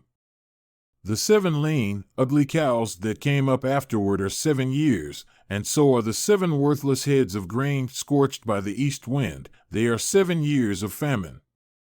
It is just as I said to Pharaoh. God has shown Pharaoh what he is about to do. 7 years of great abundance are coming throughout the land of Egypt, but 7 years of famine will follow them. Then all the abundance in Egypt will be forgotten, and the famine will ravage the land. The abundance in the land will not be remembered, because the famine that follows it will be so severe. The reason the dream was given to Pharaoh in 2 forms is that the matter has been firmly decided by God, and God will do it soon. And now let Pharaoh look for a discerning and wise man and put him in charge of the land of Egypt. Let Pharaoh appoint commissioners over the land to take 1/5 of the harvest of Egypt during the 7 years of abundance. They should collect all the food of these good years that are coming and store up the grain under the authority of Pharaoh, to be kept in the cities for food. This food should be held in reserve for the country, to be used during the 7 years of famine that will come upon Egypt, so that the country may not be ruined by the famine. The plan seemed good to Pharaoh and to all his officials. So Pharaoh asked them, "Can we find anyone like this man, one in whom is the Spirit of God?" Then Pharaoh said to Joseph, "Since God has made all this known to you, there is no one so discerning and wise as you. You shall be in charge of my palace, and all my people are to submit to your orders. Only with respect to the throne will I be greater than you." Joseph in charge of Egypt. So Pharaoh said to Joseph, "I hereby put you in charge of the whole land of Egypt." Then Pharaoh took his signet ring from his finger and put it on Joseph's finger. He dressed him in robes of fine linen and put a gold chain around his neck. He had him ride in a chariot as his second in command, and people shouted before him, "Make way!" Thus he put him in charge of the whole land of Egypt. Then Pharaoh said to Joseph, "I am Pharaoh, but without your word no one will lift hand or foot in all Egypt." Pharaoh gave Joseph the name Zaphenath-Paneah and gave him Asenath daughter of Potipharah, priest of On, to be his wife. And Joseph went throughout the land of Egypt. Joseph was 30 years old when he entered the service of Pharaoh king of Egypt. And Joseph went out from Pharaoh's presence and traveled throughout Egypt. During the 7 years of abundance the land produced plentifully. Joseph collected all the food produced in those 7 years of abundance in Egypt and stored it in the cities. In each city he put the food grown in the fields surrounding it. Joseph stored up huge quantities of grain, like the sand of the sea. It was so much that he stopped keeping records because it was beyond measure. Before the years of famine came, 2 sons were born to Joseph by Asenath daughter of Potipharah, priest of On. Joseph named his firstborn Manasseh and said, "It is because God has made me forget all my trouble and all my father's household." The second son he named Ephraim and said, "It is because God has made me fruitful in the land of my suffering." The 7 years of abundance in Egypt came to an end, and the 7 years of famine began, just as Joseph had said.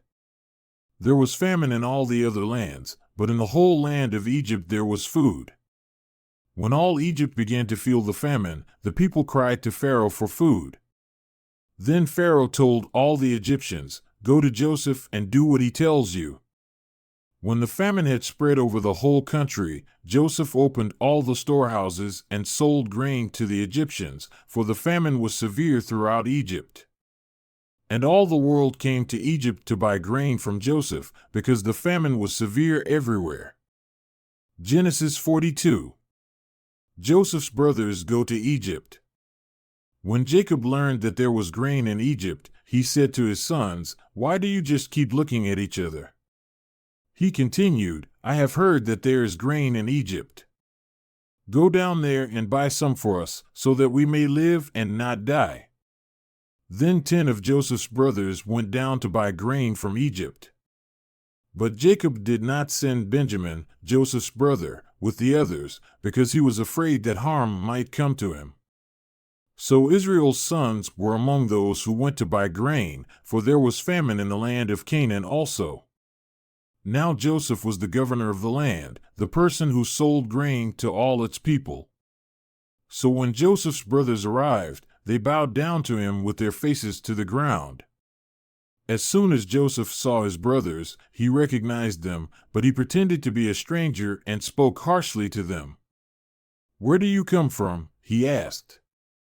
"From the land of Canaan," they replied, "to buy food." Although Joseph recognized his brothers, they did not recognize him. Then he remembered his dreams about them and said to them, "You are spies. You have come to see where our land is unprotected." "No, my lord," they answered. "Your servants have come to buy food. We are all the sons of one man. Your servants are honest men, not spies." "No," he said to them. "You have come to see where our land is unprotected." But they replied, "Your servants were 12 brothers, the sons of one man, who lives in the land of Canaan. The youngest is now with our father, and one is no more." Joseph said to them, "It is just as I told you, you are spies. And this is how you will be tested. As surely as Pharaoh lives, you will not leave this place unless your youngest brother comes here. Send one of your number to get your brother. The rest of you will be kept in prison, so that your words may be tested to see if you are telling the truth. If you are not, then as surely as Pharaoh lives, you are spies." And he put them all in custody for 3 days. On the 3rd day, Joseph said to them, "Do this and you will live, for I fear God. If you are honest men, let one of your brothers stay here in prison, while the rest of you go and take grain back for your starving households. But you must bring your youngest brother to me, so that your words may be verified and that you may not die." This they proceeded to do. They said to one another, "Surely we are being punished because of our brother. We saw how distressed he was when he pleaded with us for his life, but we would not listen. That's why this distress has come on us." Reuben replied, "Didn't I tell you not to sin against the boy? But you wouldn't listen. Now we must give an accounting for his blood." They did not realize that Joseph could understand them, since he was using an interpreter. He turned away from them and began to weep, but then came back and spoke to them again. He had Simeon taken from them and bound before their eyes. Joseph gave orders to fill their bags with grain, to put each man's silver back in his sack, and to give them provisions for their journey. After this was done for them, they loaded their grain on their donkeys and left. At the place where they stopped for the night, one of them opened his sack to get feed for his donkey, and he saw his silver in the mouth of his sack. "My silver has been returned," he said to his brothers. "Here it is in my sack." Their hearts sank and they turned to each other trembling and said, "What is this that God has done to us?" When they came to their father Jacob in the land of Canaan, they told him all that had happened to them. They said, "The man who is lord over the land spoke harshly to us and treated us as though we were spying on the land." 31 But we said to him, "We are honest men, we are not spies. We were 12 brothers, sons of one father. One is no more, and the youngest is now with our father in Canaan." Then the man who is lord over the land said to us, "This is how I will know whether you are honest men. Leave one of your brothers here with me, and take food for your starving households, and go. But bring your youngest brother to me, so I will know that you are not spies, but honest men. Then I will give your brother back to you, and you can trade in the land." As they were emptying their sacks, there in each man's sack was his pouch of silver. When they and their fathers saw the money pouches, they were frightened. Their father Jacob said to them, "You have deprived me of my children. Joseph is no more and Simeon is no more, and now you want to take Benjamin. Everything is against me."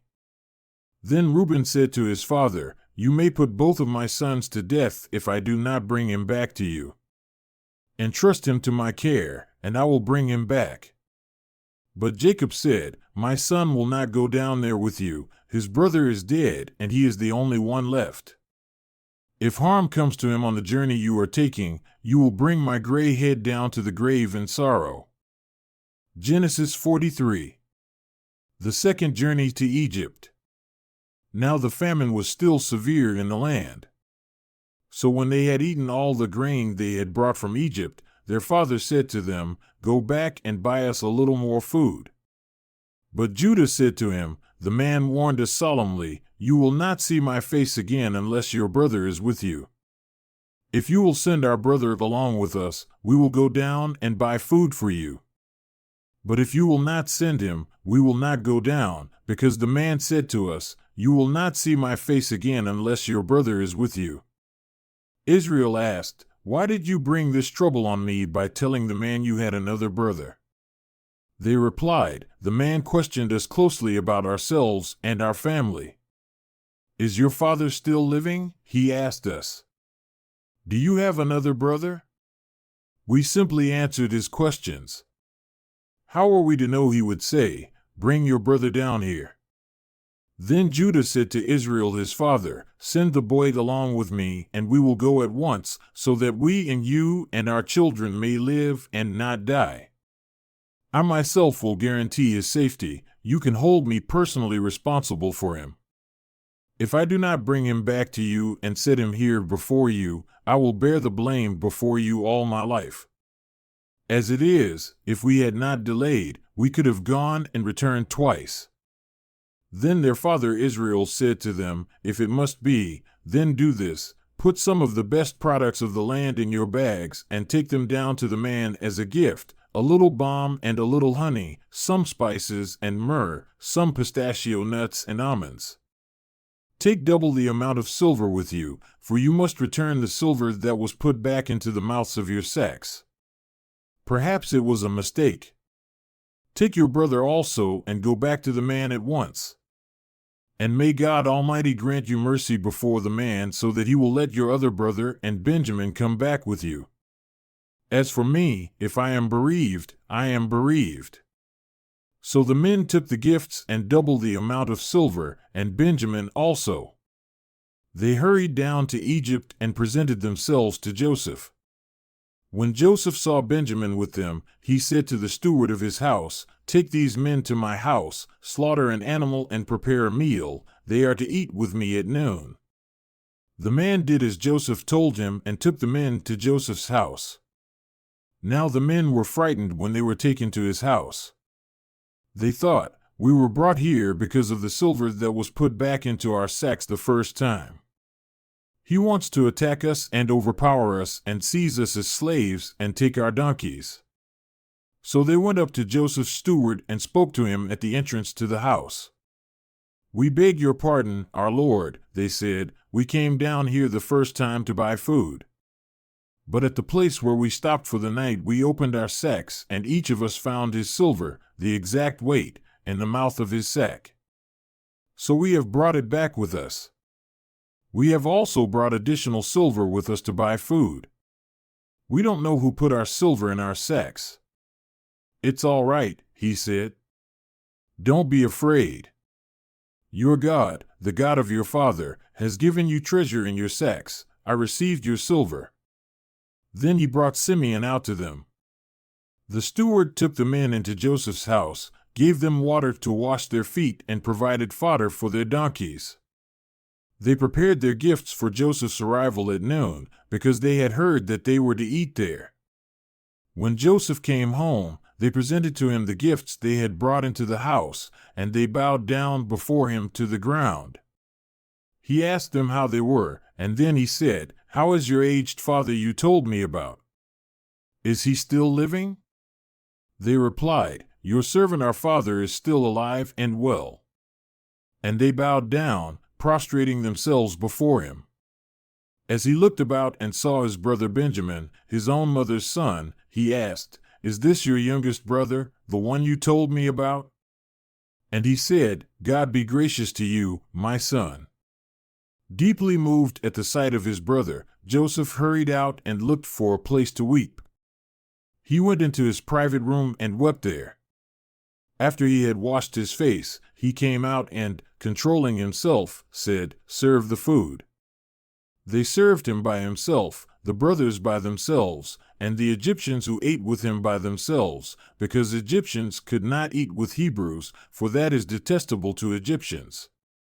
The men had been seated before him in the order of their ages, from the firstborn to the youngest, and they looked at each other in astonishment. When portions were served to them from Joseph's table, Benjamin's portion was 5 times as much as anyone else's. So they feasted and drank freely with him. Genesis 44. A silver cup and a sack. Now Joseph gave these instructions to the steward of his house: "Fill the men's sacks with as much food as they can carry, and put each man's silver in the mouth of his sack. Then put my cup, the silver one, in the mouth of the youngest one's sack, along with the silver for his grain." And he did as Joseph said. As morning dawned, the men were sent on their way with their donkeys. They had not gone far from the city when Joseph said to his steward, "Go after those men at once, and when you catch up with them, say to them, 'Why have you repaid good with evil? Isn't this the cup my master drinks from and also uses for divination? This is a wicked thing you have done.'" When he caught up with them, he repeated these words to them. But they said to him, "Why does my lord say such things? Far be it from your servants to do anything like that. We even brought back to you from the land of Canaan the silver we found inside the mouths of our sacks. So why would we steal silver or gold from your master's house? If any of your servants is found to have it, he will die, and the rest of us will become my lord's slaves." "Very well, then," he said, "let it be as you say. Whoever is found to have it will become my slave, the rest of you will be free from blame." Each of them quickly lowered his sack to the ground and opened it. Then the steward proceeded to search, beginning with the oldest and ending with the youngest. And the cup was found in Benjamin's sack. At this, they tore their clothes. Then they all loaded their donkeys and returned to the city. Joseph was still in the house when Judah and his brothers came in, and they threw themselves to the ground before him. Joseph said to them, "What is this you have done? Don't you know that a man like me can find things out by divination? What can we say to my lord?" Judah replied, "What can we say? How can we prove our innocence? God has uncovered your servant's guilt. We are now my lord's slaves, we ourselves and the one who was found to have the cup." But Joseph said, "Far be it from me to do such a thing. Only the man who was found to have the cup will become my slave. The rest of you, go back to your father in peace."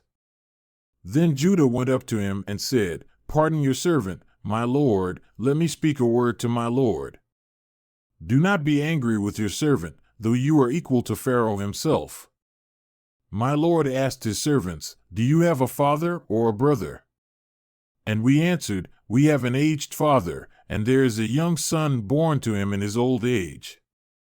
His brother is dead, and he is the only one of his mother's sons left, and his father loves him. Then you said to your servants, Bring him down to me so I can see him for myself. And we said to my lord, The boy cannot leave his father. If he leaves him, his father will die. But you told your servants, Unless your youngest brother comes down with you, you will not see my face again. When we went back to your servant my father, we told him what my lord had said. Then our father said, Go back and buy a little more food. But we said, We cannot go down. Only if our youngest brother is with us will we go. We cannot see the man's face unless our youngest brother is with us. Your servant my father said to us, You know that my wife bore me 2 sons. One of them went away from me, and I said, He has surely been torn to pieces. And I have not seen him since. If you take this one from me too, and harm comes to him, you will bring my gray head down to the grave in misery. So now, if the boy is not with us when I go back to your servant my father, and if my father, whose life is closely bound up with the boy's life, sees that the boy isn't there, he will die. Your servants will bring the gray head of our father down to the grave in sorrow. Your servant guaranteed the boy's safety to my father.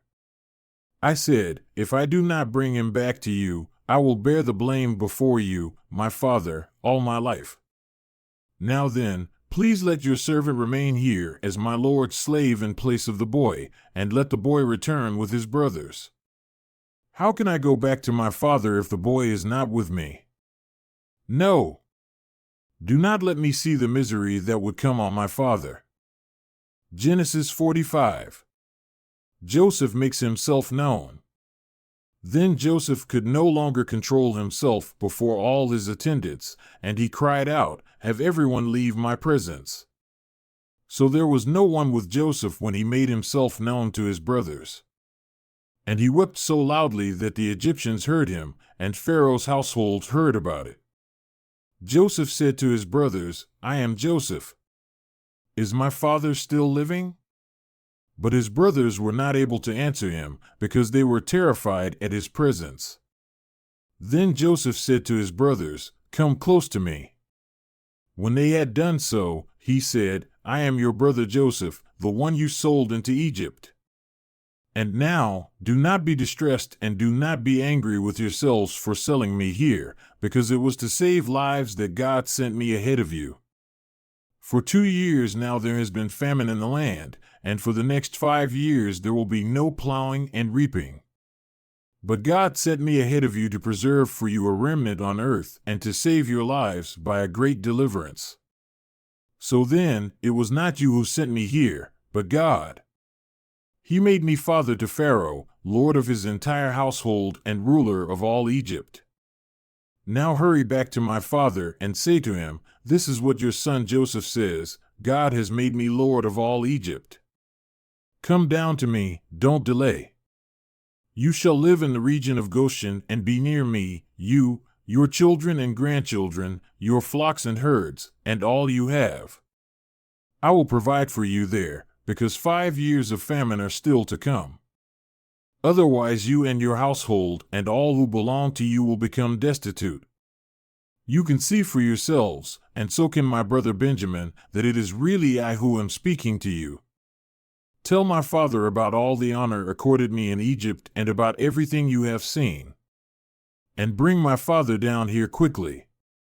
Then he threw his arms around his brother Benjamin and wept, and Benjamin embraced him, weeping. And he kissed all his brothers and wept over them. Afterward his brothers talked with him. When the news reached Pharaoh's palace that Joseph's brothers had come, Pharaoh and all his officials were pleased. Pharaoh said to Joseph, "Tell your brothers, do this, load your animals and return to the land of Canaan, and bring your father and your families back to me. I will give you the best of the land of Egypt, and you can enjoy the fat of the land."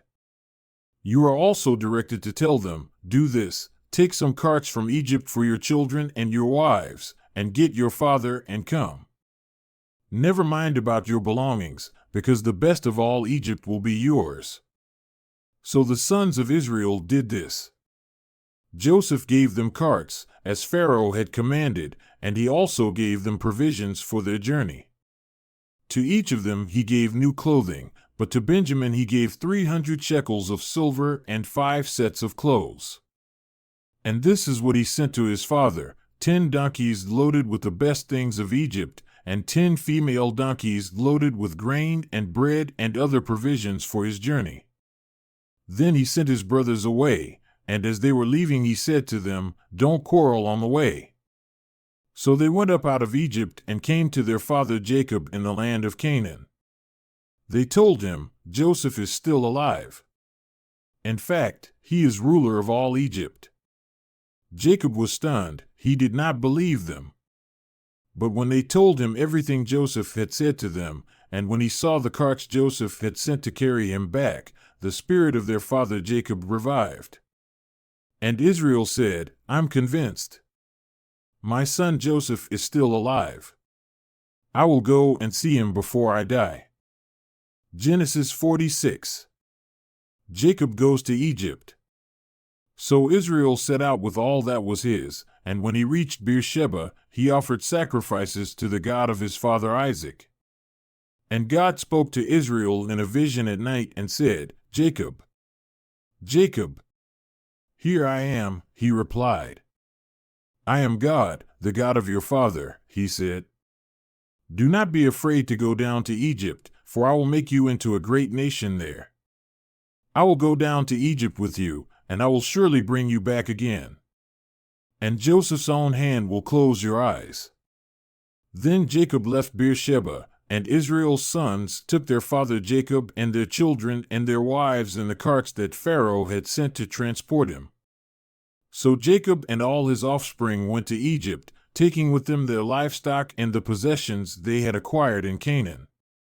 Jacob brought with him to Egypt his sons and grandsons and his daughters and granddaughters, all his offspring. These are the names of the sons of Israel, Jacob and his descendants, who went to Egypt. Reuben, the firstborn of Jacob. The sons of Reuben: Hanok, Palu, Hezron, and Carmi. The sons of Simeon: Jemuel, Shemin, Ohad, Jachin, Zohar, and Shaul the son of a Canaanite woman. The sons of Levi: Gershon, Kohath, and Merari. The sons of Judah: Er, Onan, Shelah, Perez, and Zerah, but Er and Onan had died in the land of Canaan. The sons of Perez: Hezron and Hamul. The sons of Issachar: Tola, Puah, Jashub, and Shimron. The sons of Zebulun: Sered, Elon, and Yaleel. These were the sons Leah bore to Jacob in Paddan Aram, besides his daughter Dinah. These sons and daughters of his were 33 in all. The sons of Gad: Zephin, Haggi, Shini, Esben, Eri, Arodi, and Areli. The sons of Asher: Imnah, Ishva, Ishvi, and Beriah. Their sister was Sarah. The sons of Beriah: Heber and Malchiel. These were the children born to Jacob by Zilpah, whom Laban had given to his daughter Leah, 16 in all. The sons of Jacob's wife Rachel: Joseph and Benjamin. In Egypt, Manasseh and Ephraim were born to Joseph by Asenath, daughter of Potipharah, priest of On. The sons of Benjamin: Bela, Becher, Ashbel, Gera, Naaman, Ahai, Rosh, Muppim, Huppim, and Ard. These were the sons of Rachel who were born to Jacob, 14 in all. The son of Dan: Hushim. The sons of Naphtali: Jaziel, Guni, Jezer, and Shillem. These were the sons born to Jacob by Bilhah, whom Laban had given to his daughter Rachel, 7 in all. All those who went to Egypt with Jacob, those who were his direct descendants, not counting his sons' wives, numbered 66 persons. With the 2 sons who had been born to Joseph in Egypt, the members of Jacob's family, which went to Egypt, were 70 in all. Now Jacob sent Judah ahead of him to Joseph to get directions to Goshen. When they arrived in the region of Goshen, Joseph had his chariot made ready and went to Goshen to meet his father Israel. As soon as Joseph appeared before him, he threw his arms around his father and wept for a long time. Israel said to Joseph, "Now I am ready to die, since I have seen for myself that you are still alive." Then Joseph said to his brothers and to his father's household, "I will go up and speak to Pharaoh and will say to him, 'My brothers and my father's household, who were living in the land of Canaan, have come to me. The men are shepherds, they tend livestock, and they have brought along their flocks and herds and everything they own. When Pharaoh calls you in and asks, 'What is your occupation?' you should answer, 'Your servants have tended livestock from our boyhood on, just as our fathers did.' Then you will be allowed to settle in the region of Goshen, for all shepherds are detestable to the Egyptians." Genesis 47. Jacob and the Pharaoh. Joseph went and told Pharaoh, "My father and brothers, with their flocks and herds and everything they own, have come from the land of Canaan and are now in Goshen." He chose 5 of his brothers and presented them before Pharaoh. Pharaoh asked the brothers, "What is your occupation?" "Your servants are shepherds," they replied to Pharaoh, "just as our fathers were." They also said to him, "We have come to live here for a while, because the famine is severe in Canaan and your servants' flocks have no pasture. So now, please let your servants settle in Goshen." Pharaoh said to Joseph, "Your father and your brothers have come to you, and the land of Egypt is before you. Settle your father and your brothers in the best part of the land. Let them live in Goshen. And if you know of any among them with special ability, put them in charge of my own livestock." Then Joseph brought his father Jacob in and presented him before Pharaoh. After Jacob blessed Pharaoh, Pharaoh asked him, "How old are you?" And Jacob said to Pharaoh, "The years of my pilgrimage are 130. My years have been few and difficult, and they do not equal the years of the pilgrimage of my fathers." Then Jacob blessed Pharaoh and went out from his presence. So Joseph settled his father and his brothers in Egypt and gave them property in the best part of the land, the district of Ramesses, as Pharaoh directed. Joseph also provided his father and his brothers and all his father's household with food, according to the number of their children. Joseph and the famine.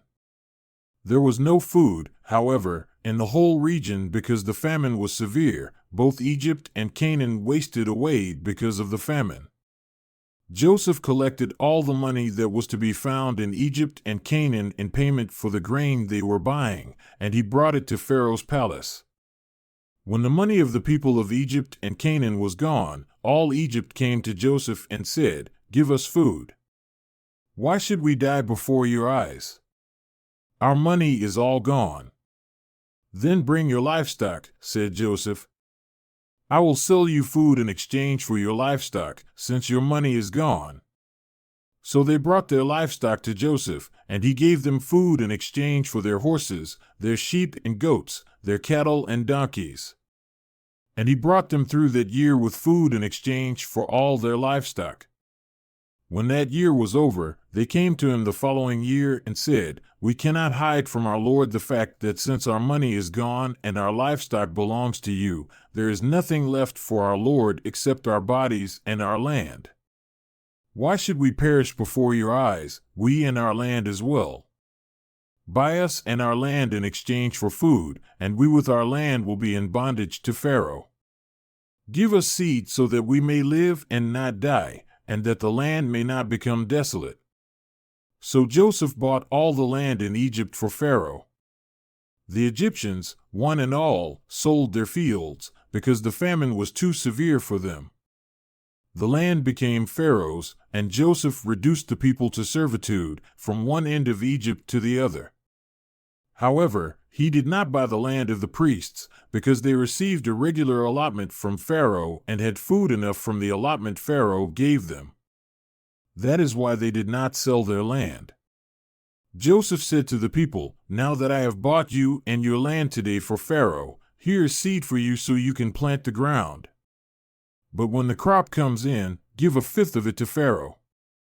The other 4/5 you may keep as seed for the fields and as food for yourselves and your households and your children."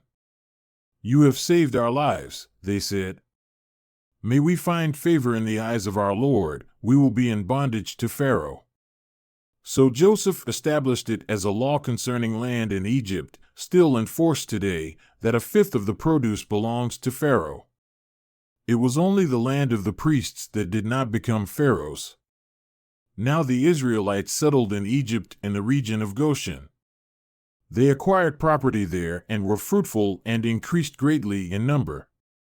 Jacob lived in Egypt 17 years, and the years of his life were 147.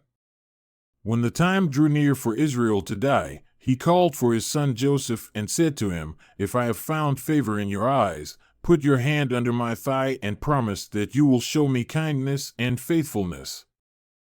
Do not bury me in Egypt, but when I rest with my fathers, carry me out of Egypt and bury me where they are buried." "I will do as you say," he said. "Swear to me," he said. Then Joseph swore to him, and Israel worshipped as he leaned on the top of his staff. Genesis 48. Manasseh and Ephraim. Sometime later Joseph was told, "Your father is ill." So he took his 2 sons Manasseh and Ephraim along with him. When Jacob was told, "Your son Joseph has come to you," Israel rallied his strength and sat up on the bed. Jacob said to Joseph, "God Almighty appeared to me at Luz in the land of Canaan, and there he blessed me and said to me, 'I am going to make you fruitful and increase your numbers. I will make you a community of peoples, and I will give this land as an everlasting possession to your descendants after you.' Now then, your 2 sons born to you in Egypt before I came to you here will be reckoned as mine. Ephraim and Manasseh will be mine, just as Reuben and Simeon are mine. Any children born to you after them will be yours, and the territory they inherit they will be reckoned under the names of their brothers. As I was returning from Paddan, to my sorrow Rachel died in the land of Canaan while we were still on the way, a little distance from Ephrath. So I buried her there beside the road to Ephrath, that is, Bethlehem. When Israel saw the sons of Joseph, he asked, 'Who are these?' 'They are the sons God has given me here,' Joseph said to his father. Then Israel said, 'Bring them to me so I may bless them.' Now Israel's eyes were failing because of old age, and he could hardly see. So Joseph brought his sons close to him, and his father kissed them and embraced them. Israel said to Joseph, 'I never expected to see your face again, and now God has allowed me to see your children too.' Then Joseph removed them from Israel's knees and bowed down with his face to the ground. And Joseph took both of them, Ephraim on his right toward Israel's left hand and Manasseh on his left toward Israel's right hand, and brought them close to him. But Israel reached out his right hand and put it on Ephraim's head, though he was the younger, and crossing his arms, he put his left hand on Manasseh's head, even though Manasseh was the firstborn.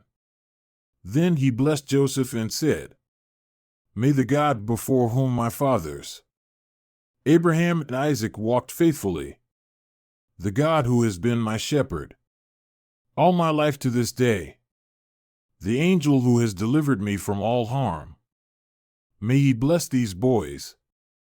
May they be called by my name, and the names of my fathers Abraham and Isaac, and may they increase greatly on the earth.' When Joseph saw his father placing his right hand on Ephraim's head, he was displeased, so he took hold of his father's hand to move it from Ephraim's head to Manasseh's head. Joseph said to him, 'No, my father, this one is the firstborn, put your right hand on his head.' But his father refused and said, 'I know, my son, I know. He too will become a people, and he too will become great. Nevertheless, his younger brother will be greater than he, and his descendants will become a group of nations.'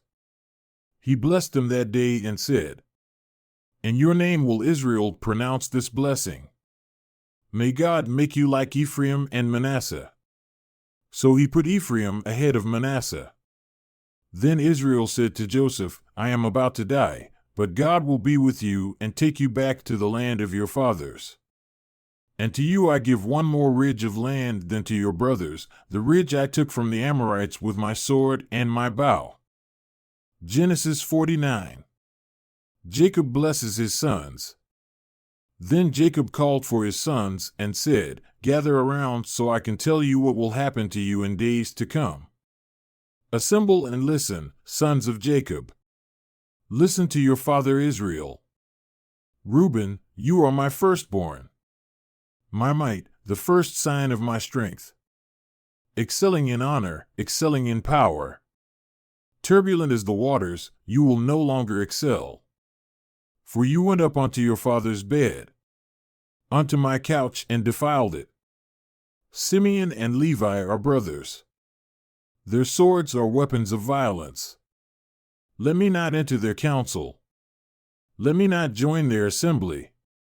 For they have killed men in their anger, and hamstrung oxen as they pleased. Cursed be their anger, so fierce, and their fury, so cruel. I will scatter them in Jacob, and disperse them in Israel. Judah, your brothers will praise you. Your hand will be on the neck of your enemies. Your father's sons will bow down to you. You are a lion's cub, Judah. You return from the prey, my son. Like a lion he crouches and lies down. Like a lioness, who dares to rouse him? The scepter will not depart from Judah, nor the ruler's staff from between his feet, until he to whom it belongs shall come, and the obedience of the nations shall be his. He will tether his donkey to a vine, his colt to the choicest branch. He will wash his garments in wine, his robes in the blood of grapes. His eyes will be darker than wine, his teeth whiter than milk. Zebulun will live by the seashore, and become a haven for ships. His border will extend toward Sidon. Issachar is a raw-boned donkey, lying down among the sheep pens. When he sees how good is his resting place, and how pleasant is his land, he will bend his shoulder to the burden, and submit to forced labor. Dan will provide justice for his people, as one of the tribes of Israel. Dan will be a snake by the roadside, a viper along the path, that bites the horse's heels, so that its rider tumbles backward. I look for your deliverance, Lord. Gad will be attacked by a band of raiders, but he will attack them at their heels. Asher's food will be rich. He will provide delicacies fit for a king. Naphtali is a doe set free, that bears beautiful fawns. Joseph is a fruitful vine near a spring, whose branches climb over a wall. With bitterness archers attacked him. They shot at him with hostility, but his bow remained steady. His strong arms stayed limber, because of the hand of the mighty one of Jacob, because of the shepherd, the rock of Israel, because of your father's God, who helps you, because of the Almighty, who blesses you, with blessings of the skies above, blessings of the deep springs below, blessings of the breast and womb. Your father's blessings are greater than the blessings of the ancient mountains, than the bounty of the age-old hills. Let all these rest on the head of Joseph, on the brow of the prince among his brothers. Benjamin is a ravenous wolf. In the morning he devours the prey. In the evening he divides the plunder. All these are the 12 tribes of Israel, and this is what their father said to them when he blessed them, giving each the blessing appropriate to him. The death of Jacob. Then he gave them these instructions: I am about to be gathered to my people. Bury me with my fathers in the cave in the field of Ephron the Hittite, the cave in the field of Machpelah, near Mamre in Canaan, which Abraham bought along with the field as a burial place from Ephron the Hittite. There Abraham and his wife Sarah were buried, there Isaac and his wife Rebekah were buried, and there I buried Leah. The field and the cave in it were bought from the Hittites. When Jacob had finished giving instructions to his sons, he drew his feet up into the bed, breathed his last, and was gathered to his people. Genesis 50. The death of Joseph. Joseph threw himself on his father and wept over him and kissed him. Then Joseph directed the physicians in his service to embalm his father Israel. So the physicians embalmed him, taking a full 40 days, for that was the time required for embalming. And the Egyptians mourned for him 70 days. When the days of mourning had passed, Joseph said to Pharaoh's court, If I have found favor in your eyes, speak to Pharaoh for me. Tell him, my father made me swear an oath and said, I am about to die. Bury me in the tomb I dug for myself in the land of Canaan. Now let me go up and bury my father, then I will return." Pharaoh said, "Go up and bury your father, as he made you swear to do." So Joseph went up to bury his father. All Pharaoh's officials accompanied him, the dignitaries of his court and all the dignitaries of Egypt, besides all the members of Joseph's household and his brothers and those belonging to his father's household. Only their children and their flocks and herds were left in Goshen. Chariots and horsemen also went up with him. It was a very large company. When they reached the threshing floor of Atad, near the Jordan, they lamented loudly and bitterly, and there Joseph observed a 7-day period of mourning for his father. When the Canaanites who lived there saw the mourning at the threshing floor of Atad, they said, "The Egyptians are holding a solemn ceremony of mourning." That is why that place near the Jordan is called Abel Mizraim.